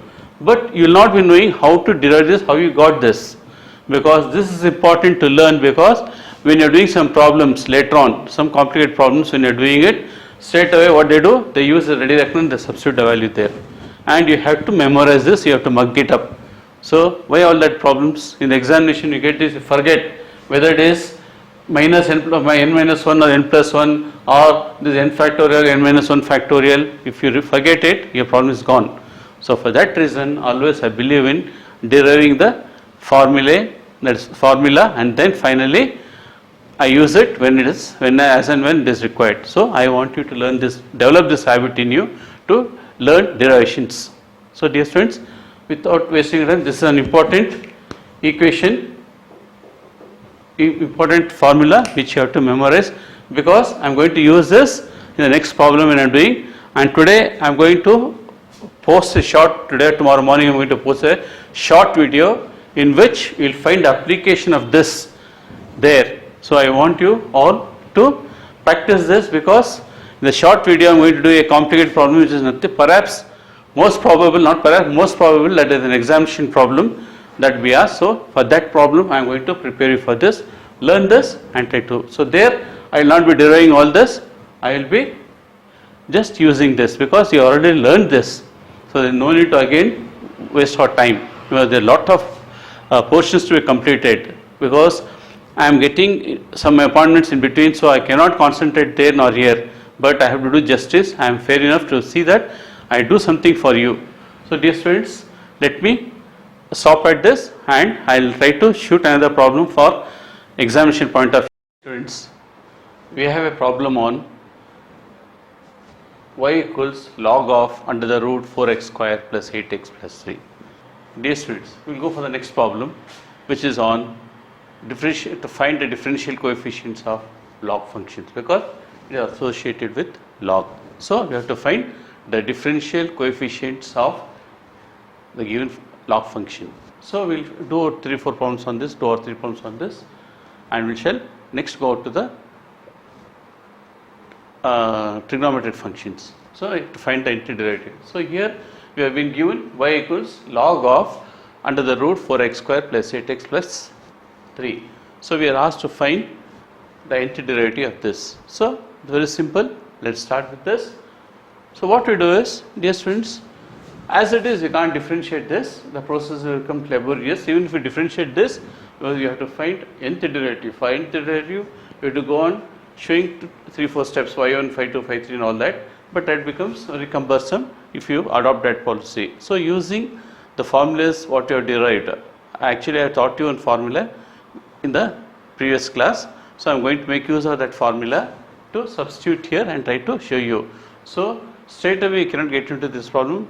So prior to this I have done some problems, that is nothing but I have found the coefficients of some trigonometric or log functions and I have given you on the previous problems. So refer to the previous problems, and that formula I am going to employ here to solve this problem. So dear students, let us take this. So equals to log of 4x square plus 8x plus 3 to the power of half. Can I write like this? Because I told earlier root x can be written as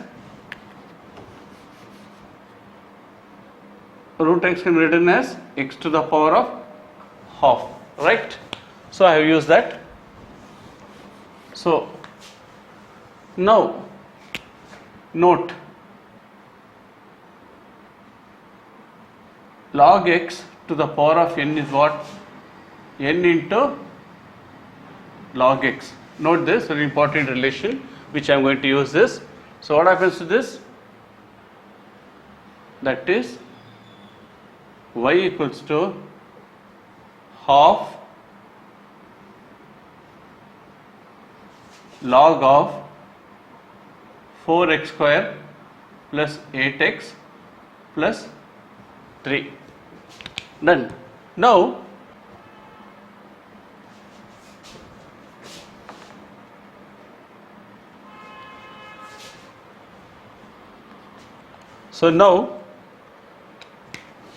the next step involved is log of 4x square plus 8x plus 3. So we have to factorize to get the values, because straight away you cannot apply the formula here. We have to simplify this and come to a stage where it can be differentiable, which can be differentiated. So what we will do is, so we'll factorize this. Now we have, now to factorize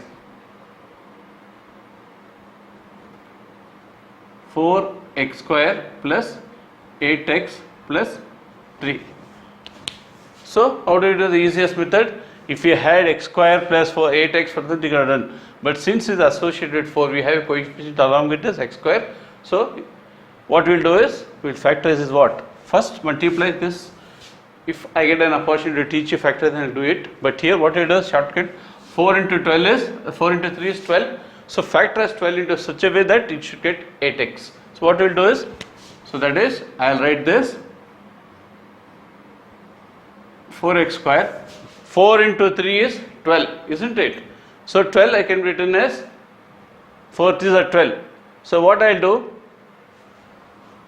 I'll take this 6x plus 2x plus 3.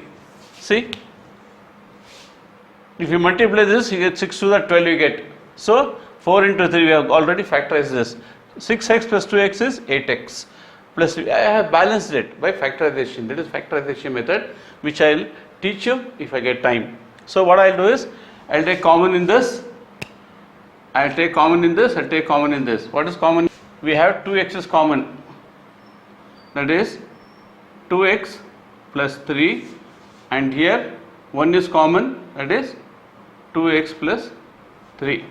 So what happens? First I will take 2x plus, I will do like this, I will show you the method. What is common in this? 2x plus 3 is common. I will take 2x plus 3. So what is common here? 2x plus 1. So this is the factors for this. So this can be written as what? That is half into log of 2x plus 3 into 2x plus 1. So what we have done? From this level you have brought it to this level. So the value is same, but we have simplified this. Now we are able to, what is this? This is our y. Now we know what is the nth derivative of log of ax plus b. Apply that. So here,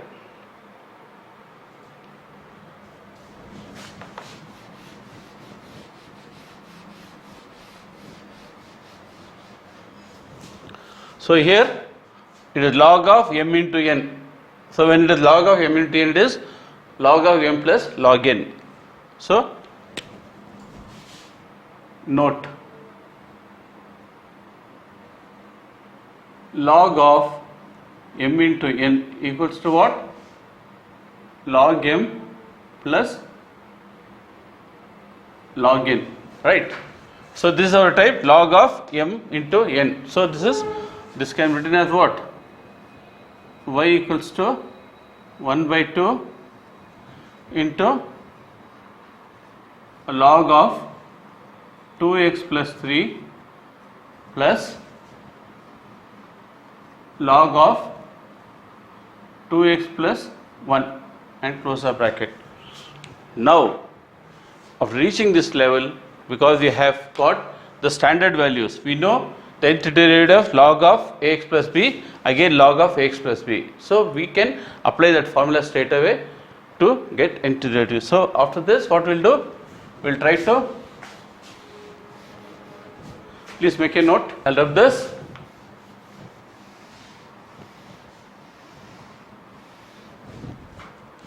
So note,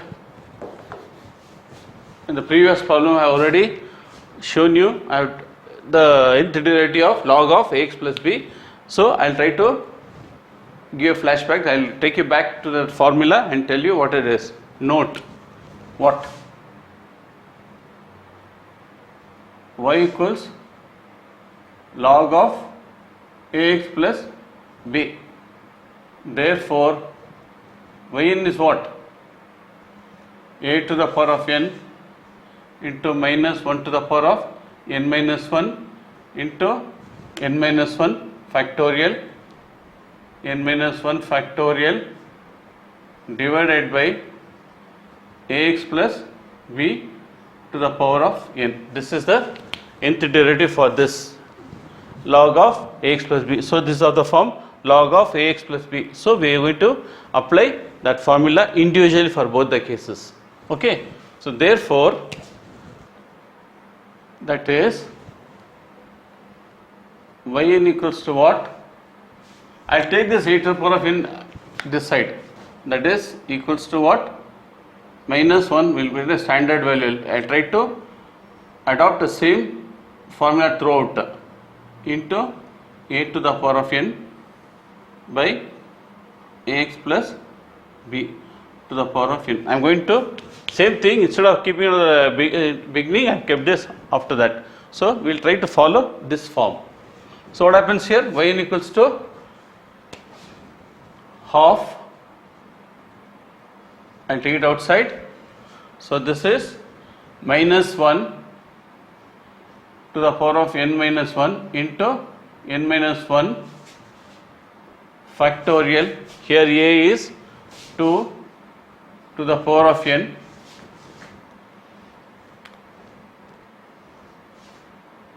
divided by 2x plus 3 to the power of n plus, I rub this,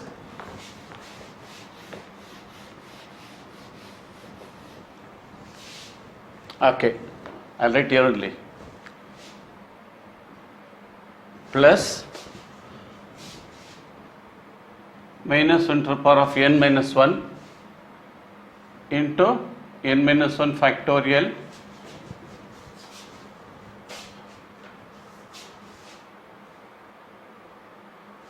here also 2 to the power of n divided by 2x plus 1, 2x plus 1 to the power of n.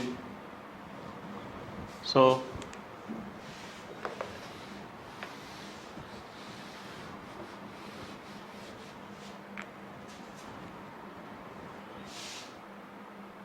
therefore yn equals to d to the power of n of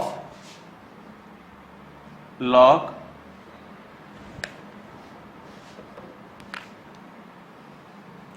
log 4x square plus 8x plus 3 equals to what? This value. This is half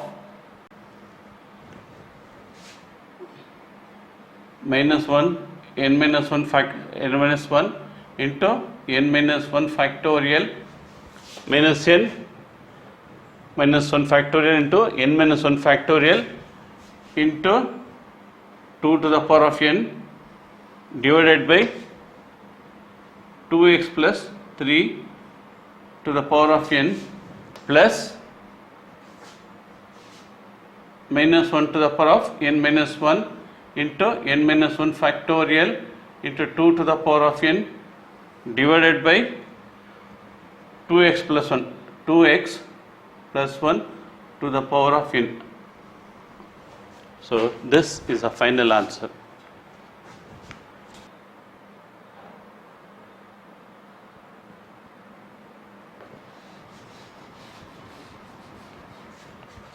You can leave at this, or if you want to further simplify this, you can, you are left, it's your choice. You can further simplify. I'll show you the steps how to further simplify this.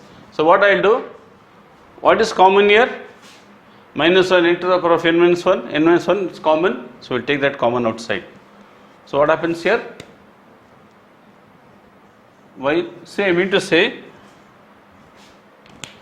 you can leave it at this stage, but if you want to be still, you want to show your extra brilliance to the examiner that you are capable of solving further, so you can go ahead. So it's your choice. So what I'll do, I'll take this half, this 2, I'll send it to the numerator. So what I'll do here, so that is y equals to yn equals to, that is minus 1 to the power of n minus 1 into n minus 1 factorial into 2 to the power of n, this 2 into 2 to the power of minus 1, because there is a 2 here, I will send it to the, by cross multiplying, what happens, 2 into 2 to the power of minus n by 2x plus 3 to the power of n plus, here again, minus 1 to the power of n minus 1 n minus 1 into n minus 1 factorial, again into 2 to the power of n into 2 to the power of minus 1 divided by 2x plus 1 to the power of n. Done. So you followed? This 2 is common to both. So that's why I got straight away made it 2 to the power of n minus 1. But you may not understand, that's the reason I have taken one more step, extra step. Because straight away I can eliminate this 2 and I got written 2 to the power of n minus 1. But what happened? How did you get? You will start wondering. There is a difference between a good teacher and a average teacher. So he will take care of all your doubts in advance because he will know where you get stuck. So imagine if I had not written this, straight away, if I had written 2 minus 1, you wouldn't have understood. You said, how did you get this 2 minutes? Sir, that's wrong. Or you wouldn't have understood this. For that reason, to see even one more step, I am trying to teach you this. So this will be 2 to the power of minus 1. So we will simplify this. And of this,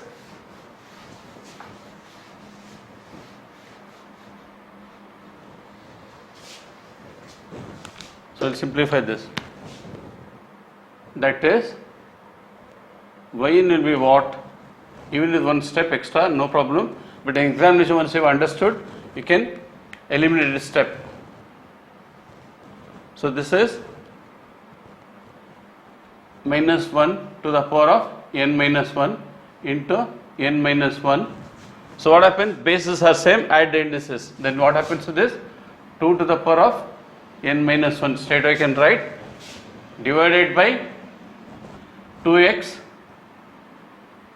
plus 3 to the power of n plus again minus 1 to the power of n minus 1 into n minus 1 factorial into same thing here, 2 into bases are same, add the indices, that is I show here. So bases are same, 2 add the indices n plus minus 1, that becomes what? 2 to the power of n minus 1. Okay, so 2 to the power of n minus 1 divided by 2x plus 1 to the power of n.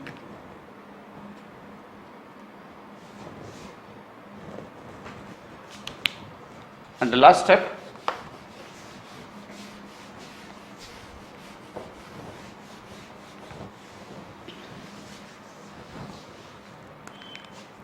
so what I will do, I will take this, see what is common here, minus 1 to the power of n minus 1, n minus 1 factorial, sorry here, n minus 1 factorial, n minus 1 factorial, 2 to the power of n minus 1, here also minus 1 to the power of n minus 1, n minus 1 factorial, 2 to the power of n minus 1. So what is common? I take all the numerator outside, that is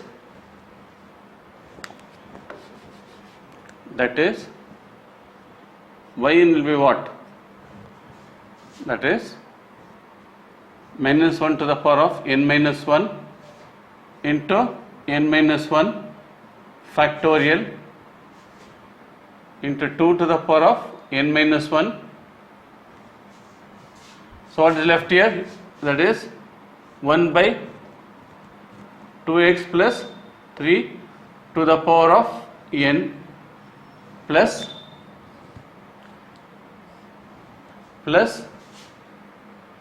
1 by 2x plus 1 to the power of n.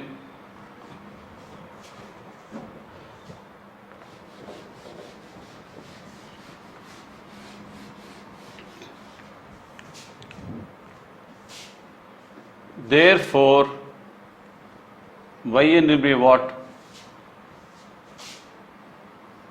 Dn of, I'll write this,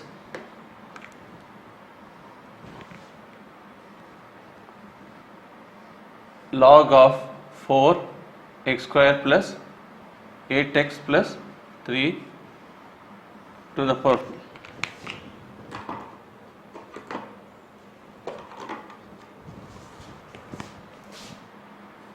equals to minus 1 to the power of n minus 1 into n minus 1 factorial into 2 to the power of n minus 1 1 by 2x plus 3 to the power of n plus 1 by 2x plus 1 to the power of n. This is the final answer.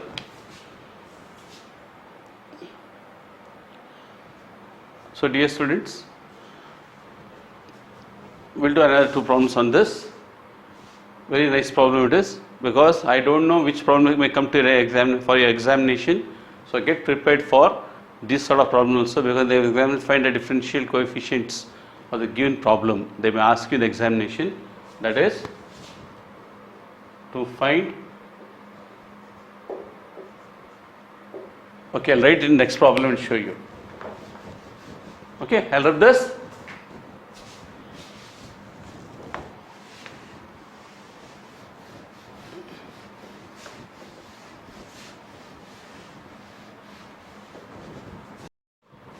Please note here, usually in the examination they may give a problem like this. Find the differential coefficient of y equals log of 3x plus 2 into e to the power of 5x plus 6. So you have to solve this. Deliberately taken this problem only to make you understand how to do this, because how they give the problem in the examination, because they have to say find the differential coefficient. Whatever we found it as ready reckoner, that formula, that is the differential coefficient of the given problem. So let's take this problem also, and we'll go for next to differentiate, to find the nth derivative of trigonometric ratios, trigonometric functions. So we'll do this. So what I'll do here, look at this problem. Here y equals to log of 3x plus 2 into e to the power of 5x plus 6. First, note the problem. Take your own time. How to solve this? Looks complicated, but it's not so. So first step, you have to see whether this belongs to, whether to take log or what to do. This y equals log of 3x plus 2 into e to the power of 5x plus 6. First what you have to say is, just find out to what category it falls. And once you have understood that, so don't you think that this belongs to log of m into n? What is log of m into n is log m plus log n. So we are put that concept here. So what happens is, first we'll simplify. So this is of the type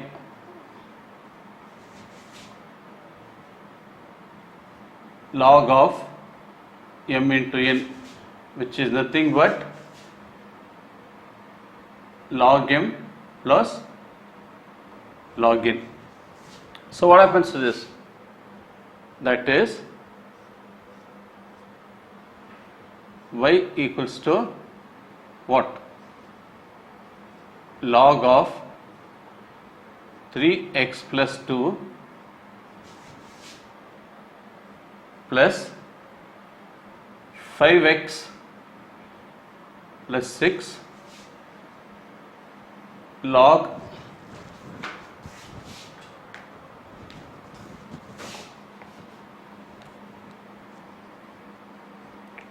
A to base C. Done. And we know that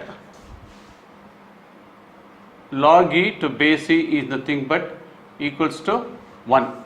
So what happens here? Therefore, y equals what? Log of 3x plus 2 plus 5x plus 6 into 1. Here you have to be very careful here. Deliberately this problem has been chosen to confuse you. So we know what is the nth derivative of log of ax plus b. What is log of ax? Once again I repeat.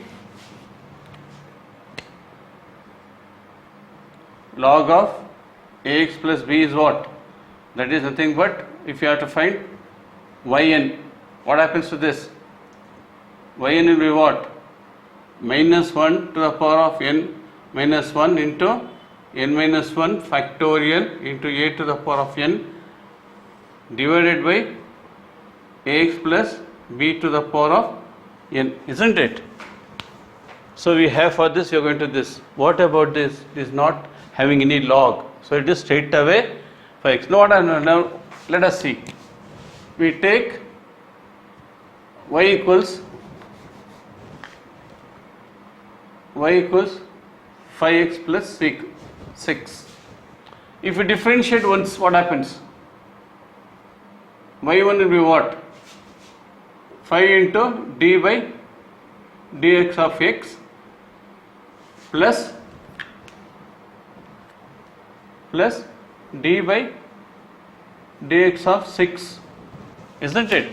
We are using sum rule here. y1, if you differentiate this, what happens? 5 I taken outside, d by dx of x, that becomes 1, will be equals to 5, and this is d by dx of constant is 0, that is, since d by dx of constant is 0, so plus 0. So here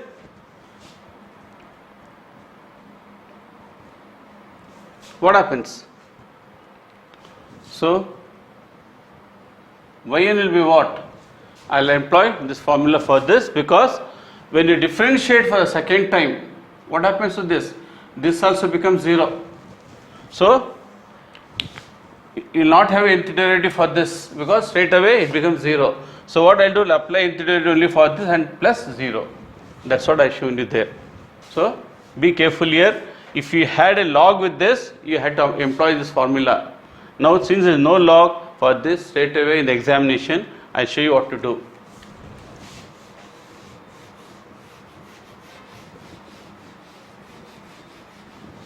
So what happens here?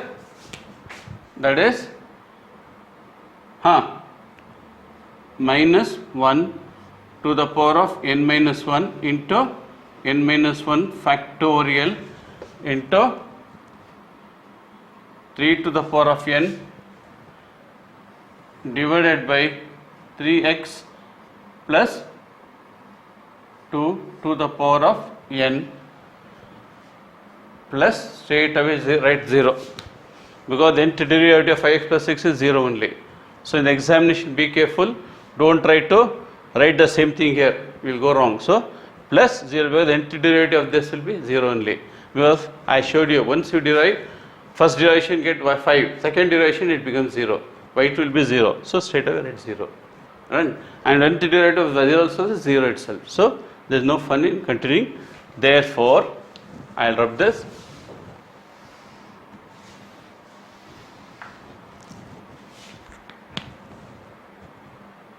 Therefore yn is what? Minus 1 to the power of n minus 1 into n minus 1 factorial into 3 to the power of n divided by 3x plus 2 to the power of n. This is the answer.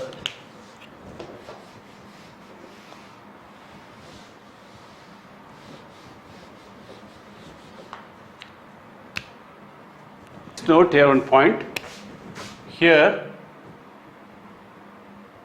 where n should be greater than 1, otherwise there is no meaning in this problem. So the value of n should be always greater than 1, it cannot be less than 1, otherwise the problem you can't get nth derivative for this. So this logic you have to write in the examination after doing this problem where n equals to, sorry, n is greater than 1. It cannot be equals to 1 also, it has to be greater than 1.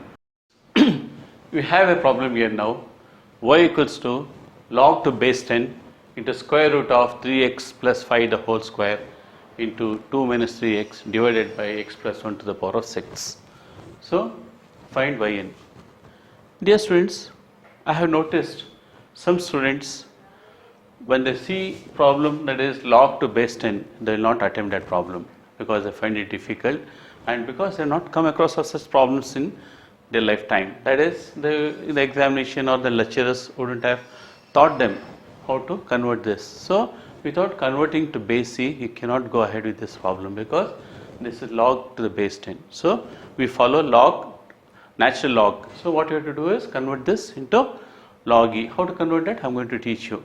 So this problem is an examination problem. Try to focus your attention very clearly on this. So let's see this. So dear students, make a note here.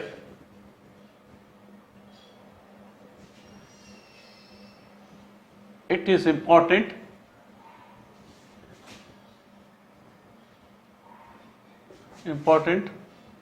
to convert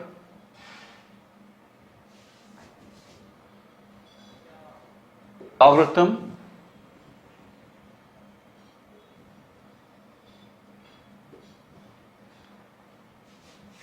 from base 10 to base e.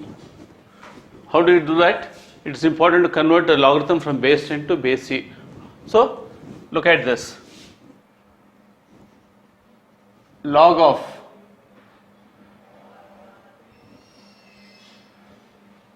x equals to log x to base e divided by log 10 to base e.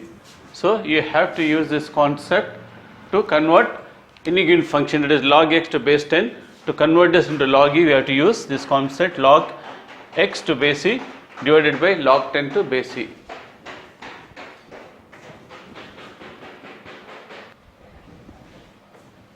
So I call this as equation 1. Then equation 1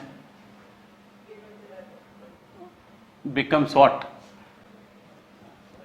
Y equals to, so that is 1 by 10, that is 1 by log 10 to base e. So what happens to y? That is log 10, log to base 10, square root of 3x square under the root, square root of 3x square to the power of 2, 2 minus 3x divided by x plus 1 to the power of 6. So what I have done?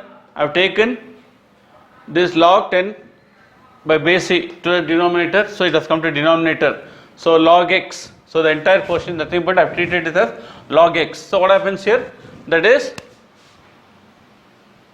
3x plus 5 to the power of 2 into 2 minus 3x divided by x plus 1 to the power of 6. So now we have converted this to log to base e. So now you are able to differentiate this, but we have to bring it to standard form. How will do this? Now, so this can be written as what? So this can be written as what? That is y equals to, this place is not sufficient, I will write down, that is y equals to 1 by log 10 1 by log 10 to base e into log to base e. This is 3x plus 5 to the power of 2 into 2 minus 3x divided by x plus 1 to the power of 6 whole to the power half.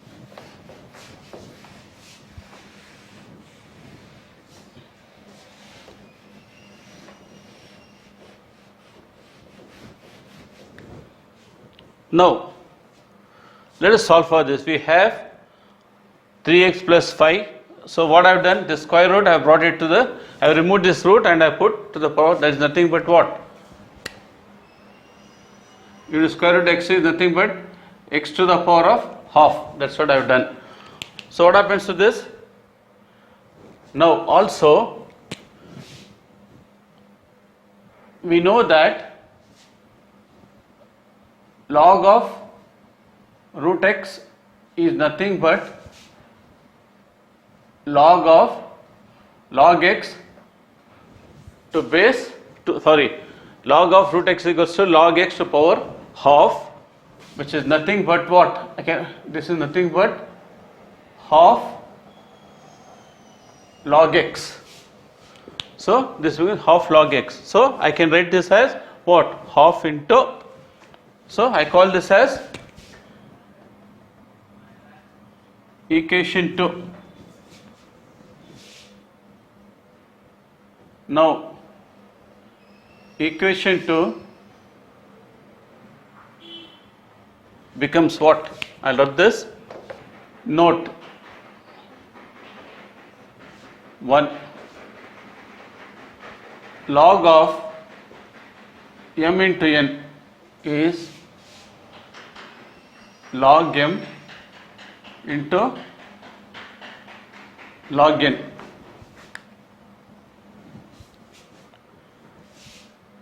Two, log of m divided by n is log m minus log n. So this is the property of logarithm which you have not learnt.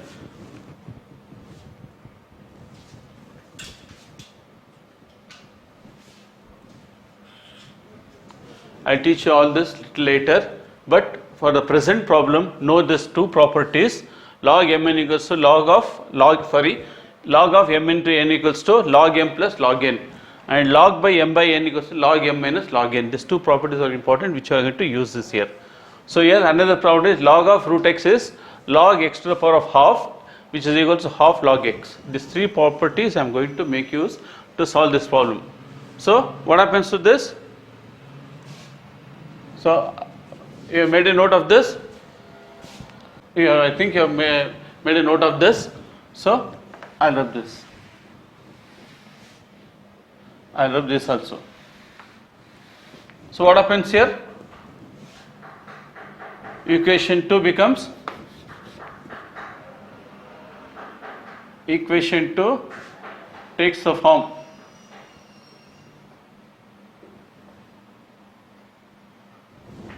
what? Y equals to 1 by log 10 to base c into, I'll take this, that is what? I'll show you. 1 by 2 into 2 log of 3x plus 5 plus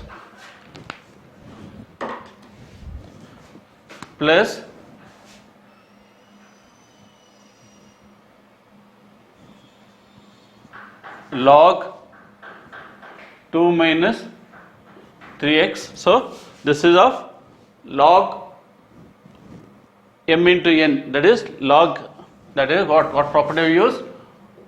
Log of m into u is equal to nothing but log m plus log n. I have used that concept here for this too. For this I have used that concept. Now we have another property is what? Log of m by n is what? Equals to log m minus log n. That is log m minus log n.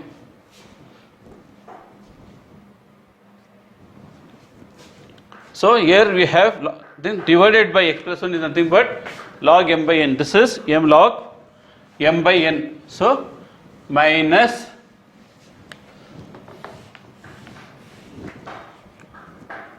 six log of x plus 1.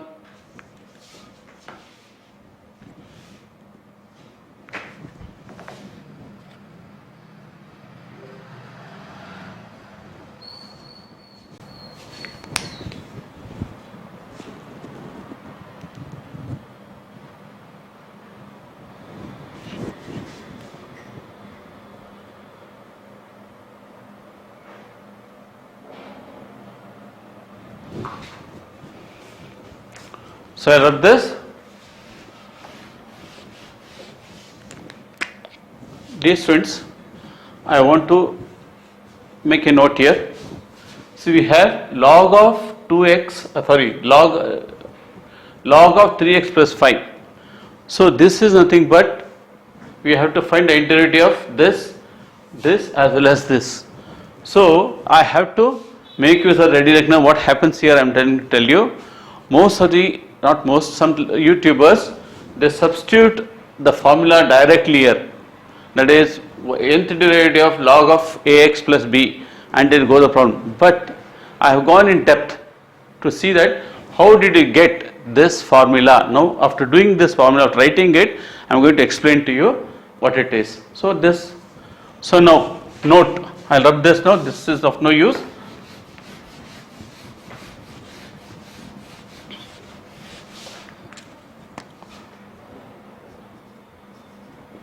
Note, if y equals to log of ax plus b, then nth derivative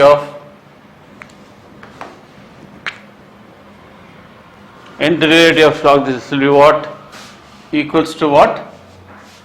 Minus 1 to the power of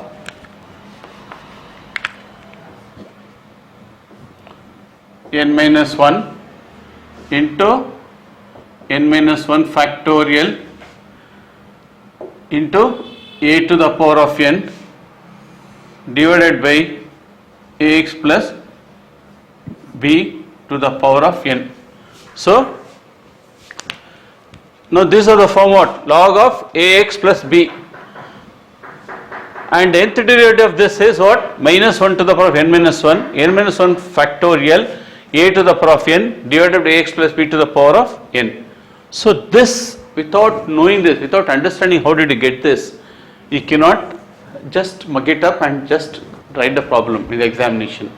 But what I have done, immediately after this problem, in the same video, I have derived how did you get this. So after going through this problem, please try to follow that video, try to watch that video, how did you get this. You will get an idea as to how I have found the nth derivative of log of ax plus b, that is yn equals to minus 1 to the power of n minus 1 factorial a to the power of n divided by x plus b to the power of n.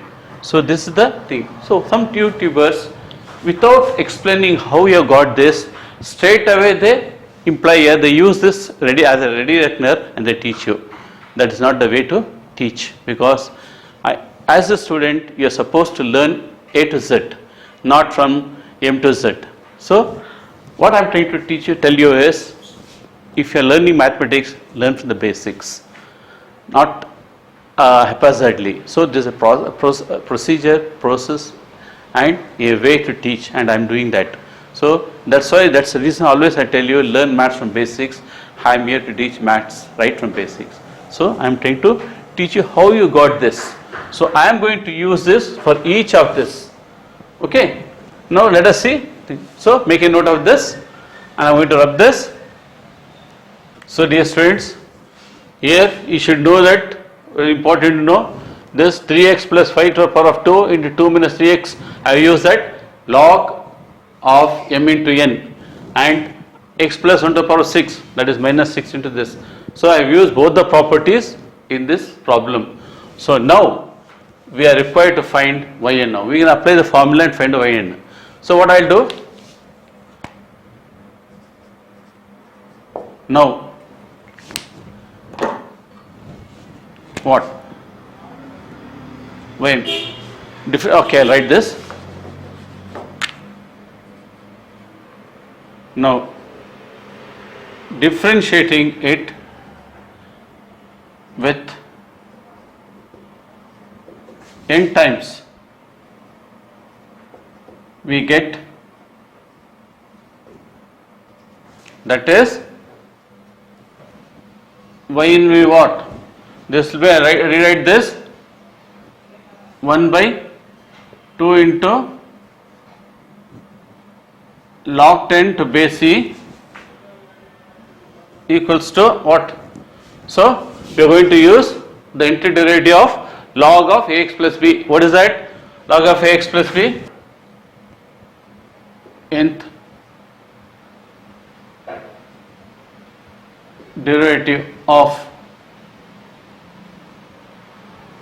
log of ax plus b equals to what?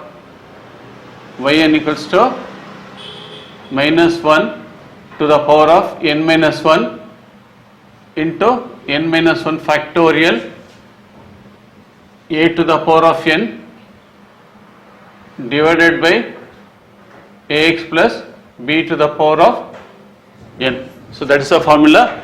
I'm use this because I want you to simultaneously watch that when I'm doing this. That's the reason I've written that. Otherwise I would have continued it. If I continue, you may not be in a position to follow it. So when I'm writing this, please follow that. So this will be what? Here you have to write that 2 as it is. So this will be what? What is the formula? Minus 1. Minus 1 to the power of n minus 1 into n minus 1. And here coefficient of x is 3. This will be 3 to the power of n divided by, that is 3x plus 5 to the power of n. You have a plus sign, put a plus sign here. So you don't have any value here. So straight away you can write minus 1 to the power of n minus 1 into n minus 1 factorial into, what is the coefficient of x here? Is minus 3.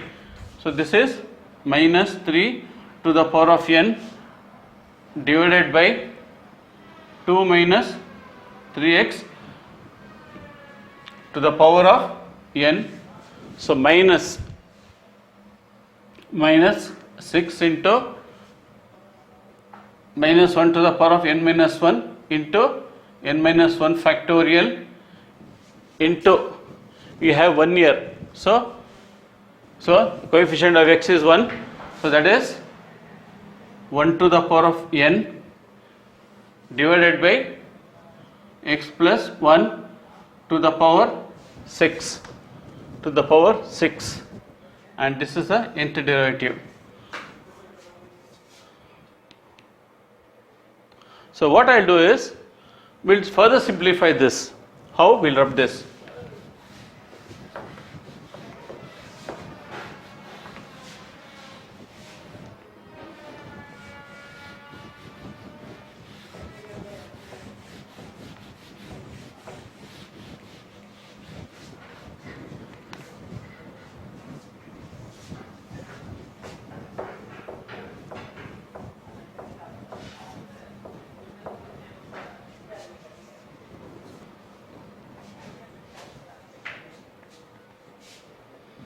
So dear students, if you follow closely, what is common here?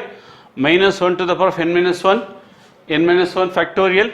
So this is n minus 1 factorial. Again 1 minus 1 to the power of n minus 1, n minus 1 factorial. Again minus 1 to the power of n minus 1, n minus 1 factorial. I will take these things common. That is yn will be what?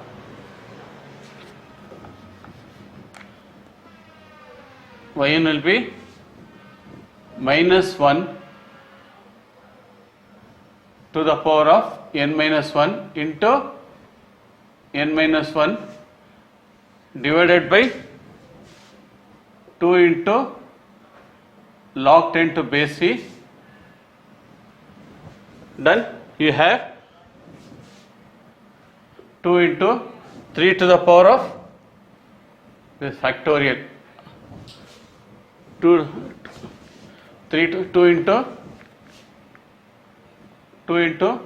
3 to the power of n by 3x plus 5 to the power of n plus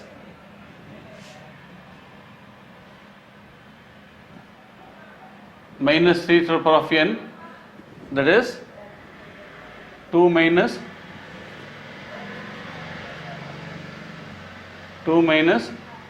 3x to the power of n minus 6 into 1 to the power of n divided by 2 minus 3x to the power of n.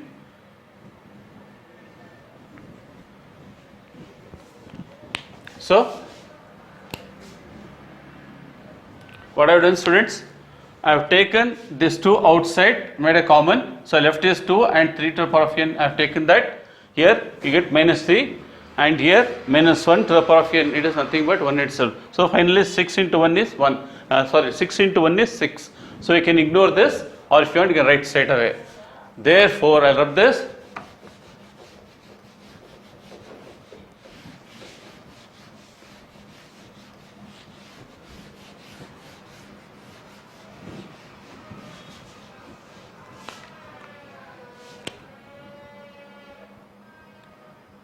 Therefore yn equals to d to the power of n of what? D to the power of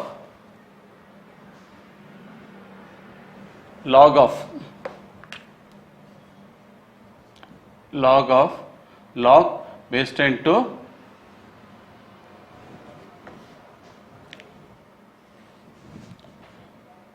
3x plus 5 whole square into 2 minus 3x. I'll extend this root divided by x plus 1 to the power of 6 equals to what? Equals to minus 1 to the power of n minus 1 into n minus 1 factorial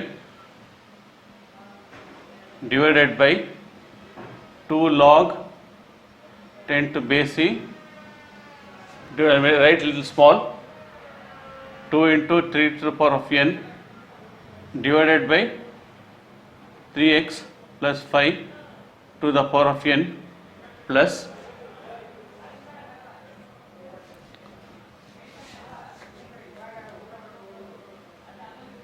that is 2 into 3 to the power of n. I will write within the brackets 2 into 3 to the power of n divided by 3x plus 5 to the power of n plus minus 3 to the power of n divided by 2 minus 3x to the power of n minus 6 by 2 minus 3x to the power of n. So I have ignored this 1 to the power of n because 1 to the power of n is nothing but 1. 1 into 6 is 6 itself. So this is the nth derivative of the given function. So dear students, problems on nth derivatives are very interesting. You have to follow its steps, and most of this ready reckoners, what I say, but to me it is a derivation which you are supposed to learn. So the derivations immediately after this problem, supposing I call this problem 1, in the problem number 2 in the same video, you can follow how did you get log of that yn of log of ax plus b. There I have shown you how to derive that formula. In the event in the examination you forget to recall the formula or the ready reckoner, you can derive it. That will take a minimum 5 to 6 steps. You will get it. Substitute the values, whatever I have done here, and you can go ahead. We have one more problem. Y equals to log to base 10 of 1 minus 2x to the power of whole to the power of 3 into 8x plus 1 whole to the power of 5. So here you have to note, because these are some problems which comes under special category, which you wouldn't have seen. Some people wouldn't have observed logarithm to base 10, because I know most of the students might be wondering how to solve this problem. In the event you get this problem in the examination, I have already done this problem earlier, but once again for those who have missed that particular problem, for them. So first it is necessary to use certain laws here. What is that? First we have to convert this log 10 to base e, that is first point. Second thing is, now this is of log m into n, we can call this m into n. Then another point is, we have to convert this log of x to the power of n. There are 3 laws which has to be, 3 conditions which has to be fulfilled in solving this problem before attempting to solve this problem. What are they? We learn this one by one. So if you are able to solve this on your own without my help, it means to say you have learned differentiation. But referring to my previous problem, I am sure you will do this. But anyway, for those who missed out, for their benefit, I am doing this. So what I have decided, after this I will do one more problem. I will wind up find the differential coefficient of standard functions and logarithm functions. So after this, that is end of part 1, I will go for part 2, where I will be handling trigonometric ratios, because they are equally important. So concurrently I am thinking now, because the response what I am getting is not encouraging. So what I felt, along with differentiation, I am very positive of starting one more chapter, that is not chapter, one more subject. Either it may be trigonometry or matrices or analytical geometry, whatever it is, I am planning to start concurrently along with this, parallelly along with this. So once if I post this, the next video I will be posting like this. So I will try to give rotation for all the subjects, so chapters. So let us try to solve this, and I will discuss in detail about that after the problem. So let us start this problem. See, first conditions.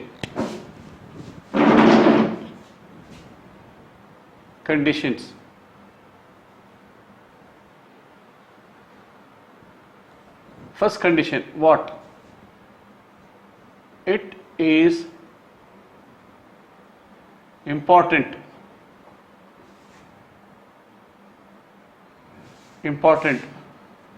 to convert the logarithm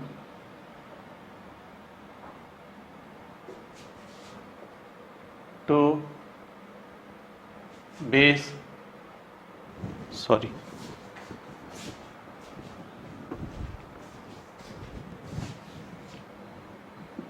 e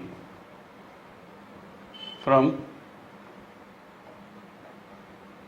base 10. So what do you have to do? First you have to convert this log 10 to base e. Until then you cannot proceed.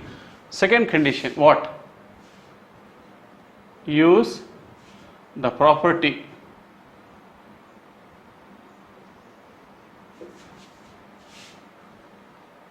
log x to the power of n equals to n log x. Here, because this is log of 1 minus 2x to the power of n. N is nothing but 3 here. So it is nothing but log x to the power of n. This after I convert that into the log x. And last property is what? We have to use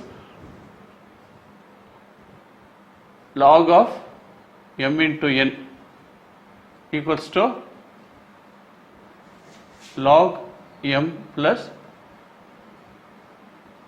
log n. So these three factors need to be followed before attempting to solve this problem. Until then you cannot solve this problem.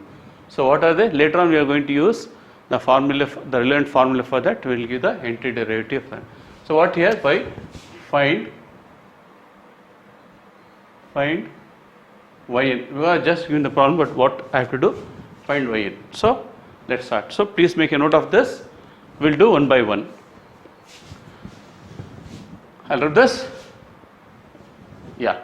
If you have not copied it, pause your mobile or tab or computers and copy it. Let's not waste time. Time is precious. Time is money. Time is everything. You can earn anything but not time.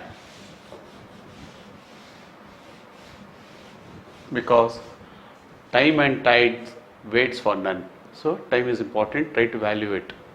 Okay, dear students, we'll take this first. What is that? Note log x to base 10 equals to log x to base c by log 10 to base c. This is a formula you have to use to convert log 10 to log x to base c. So we have to use. How to go about it? I am going to show you. Let's take this problem and do it. So please copy this.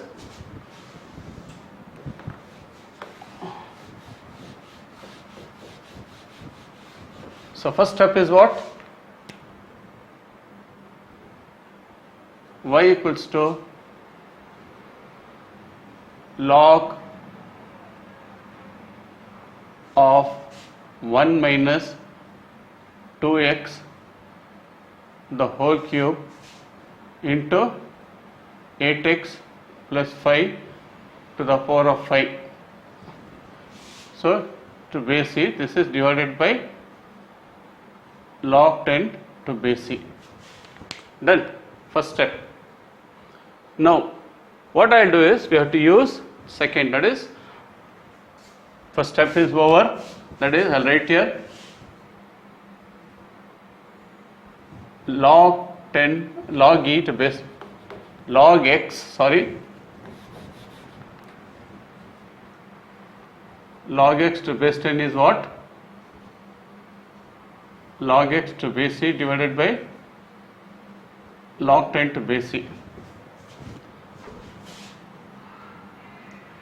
Log of m into n equals to, I will write here, there is no space, log m(n) equals to log m plus log n. So here what I will do? Y equals 1 by log 10 to base c log of 1 minus 2x whole plus log of 8x plus 5 to the power of 5. So I used log mn is log m plus log n. I use this. So next property I will use log x to the power of n equals to n log x. So this is y equals to, this is y equals to, and this again y equals to 1 by log 10 to base c. So this becomes 3 log 1 minus 2x plus 5 log 8x plus 5.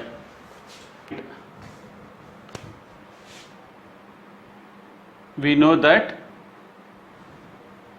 log of ax plus b is what? Nothing but minus 1 to the power of n minus 1 into n minus 1 factorial into a to the power of n divided by ax plus b to the power of n. That is, now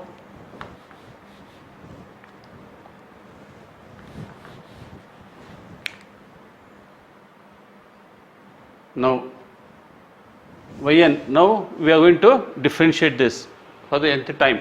So what happens here? So yn equals to what? This is 1 by log 10 to base c. This will be 3 into minus 1 to the power of n minus 1, that formula, into n minus 1 factorial into, we have this, the coefficient of x is minus 2 to the power of n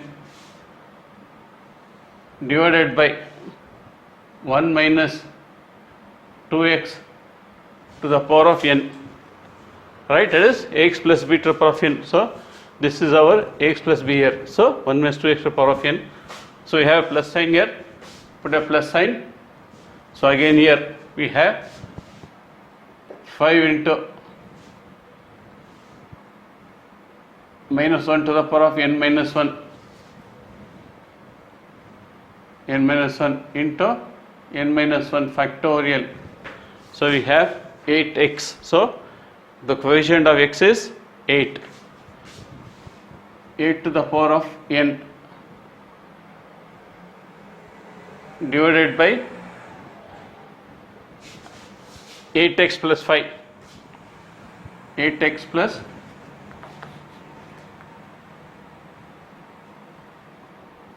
to the power of n.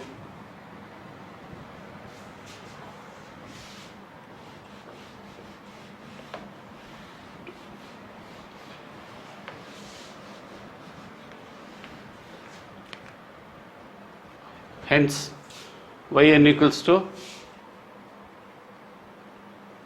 hence yn equals to this. So write this step once again and say therefore or hence, whatever it is, show that value once again here. So rewrite this entire thing once again and show. So if this problem comes to the examination, 4 marks is sure to get, because it's a very simple problem. If the examiner is a little bit lenient, you will get 6 marks, not more than that. So we will go for the next problem. Here, dear students, I usually start my videos with simple problems, very easy problems, and I have made it a practice to end a video also with simple problems, so that when you go home or when you relax, you should be really cool, right? You should had a good problem. So the last problem is very simple. That will be a parting video for you, on that.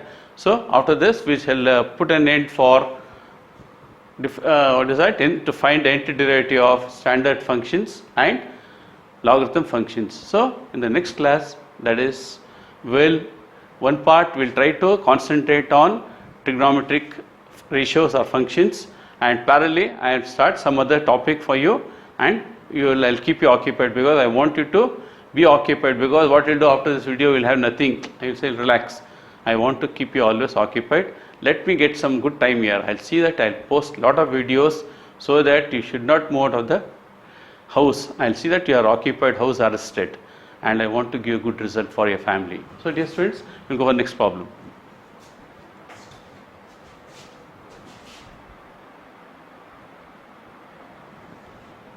So dear students, here make a correction, 8x plus 1, but I have written 8x plus 5.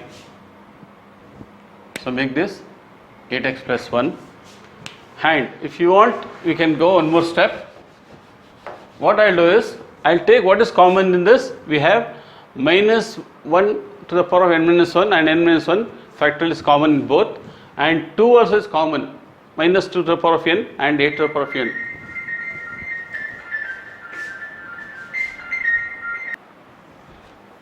So I'll rub this, students.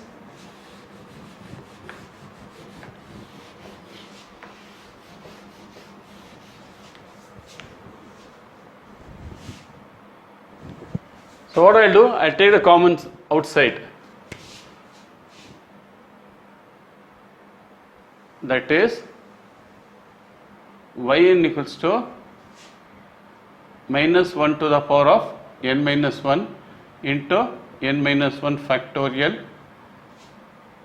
divided by log 10 to base e. So see here, minus 2 to the power of n. So this n can be odd or even. So depending, if you take n as even, this will be plus. If you take it as odd, that time I cannot take 2 as common, because it will be a minus value and that will be plus value. So what I'll do, I'll presume n to be positive. Let us consider positive, or okay, we'll do like this. We'll leave n this minus 2 to the power of n inside only. Let's not take the risk of bringing it outside. Whether it is positive or negative, let it remain within the bracket itself. So if you consider n to be positive, this will become positive. If n is negative, it will be negative value. So let's not bother about it. We'll leave it inside itself, because in the event if you take the exam, examiners what will think, how can he take minus 2 as common factor? So let's not take a chance. I'll leave that inside itself. That will be what? 3 into minus 2 to the power of n 1 minus 2x to the power of n plus 5 into 8 to the power of 8 to the power of n by 8x plus 1 to the power of n. So you understood what I said? See, if I wanted, even I could have taken this 2 outside, assuming n is positive. But if you have bad luck, if the examiner is in some good mood or bad mood, he'll think, what is this minus value, plus value, how can it take common? By chance it is possible if n is even. If n is even, this becomes plus, isn't it? For example, I'll tell you, minus 2 to the power of 2. What happens here? That is minus 2 into minus 2 is nothing but plus 2 plus 4. Okay. Now we'll take the same value, minus 2 to the power of 3. What happens? Minus 2 into minus 2 into minus 2. Minus into minus, plus. Plus into minus is minus. Minus 8. Isn't it? So depending on the value of n, either it will be positive or negative. So best thing is leave that inside itself, because if you try to bring 2 common, that might look strange for the examiner. Better let it be inside. You got it what I said? So this is nth derivative of y equals log to base 10 of 1 minus 2x to the power of 3 into 8x plus 1 to the power of 5. So this is how you have to go about it. So you have learned some 3 properties, which is important not only for this problem, even for future problems also. These things are very important, don't forget it. So we will go for next problem.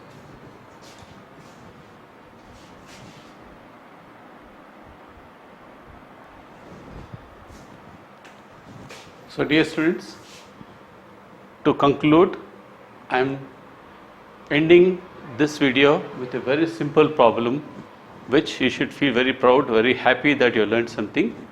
So y equals log of 1 plus 6x plus 9x square. Find yn. It's a very simple problem, the easiest of all, but you should know how to factorize this. If you can factorize this, you are just straight away to apply the formula for nth derivative of log of ax plus b. If you use that, problem is over. Same formula what you have done, but you have to factorize that. That one small thing I am going to teach you here, and we'll conclude. After that, I'll talk to you. So what is this? We have 1 plus 6x plus 9x square. Can you write like this?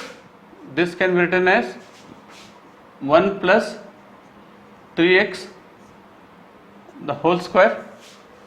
What happens to this? This is a plus b the whole square. Here a equals 1, b equals 3x. So that is 1 square plus 2 into 1 into 3x plus 3x the whole square. What happens here? 1 plus 2 into 3 is 2 into 3 is 6x plus 3 3s are 9x square. So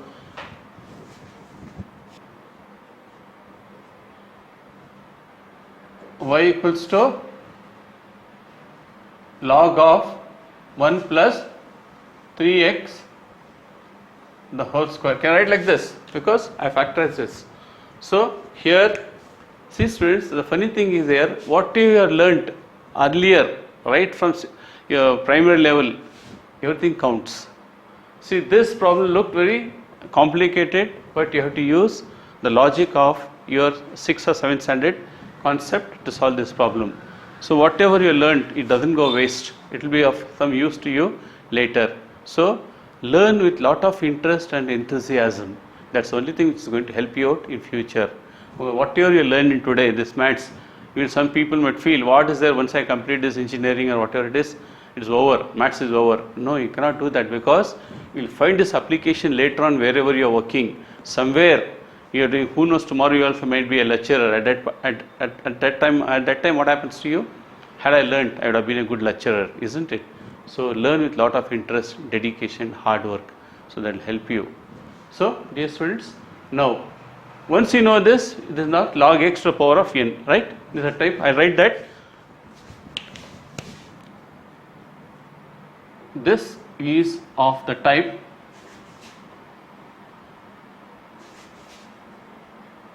log x to the power of n, isn't it? Or if you want within the bracket also, you can write log x to the power of n, which is nothing but n log x. So I am going to convert this. Aware of this?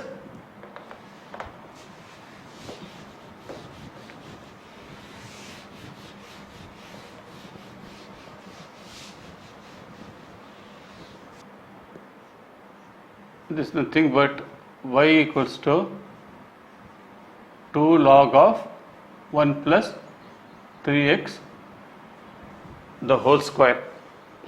Okay. Now what we will do? Sorry, no.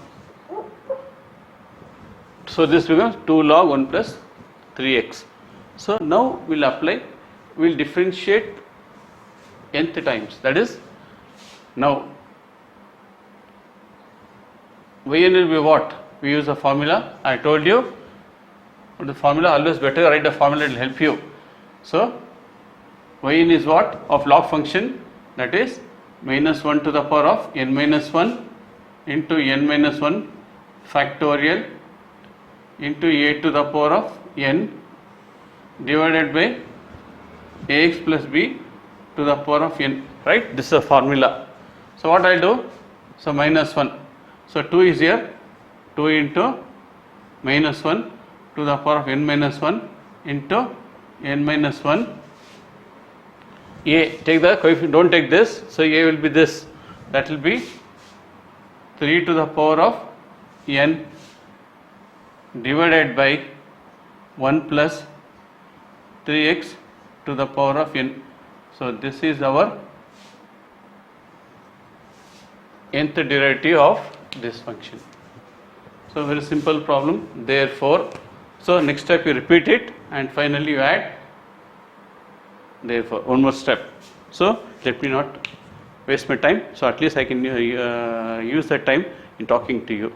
So dear students, we will put an end, because we go on doing a lot of problems to do. So I have done enough of problem on standard functions and log functions. Now we will concentrate on trigonometric functions, and let's see what next. So dear students, I hope I have done justice with you. I had told you along with this I will be making some other videos pertaining to either it may be analytical geometry, matrices or vector algebra or compound angles, whatever it is. I will see which is helpful to you both ways.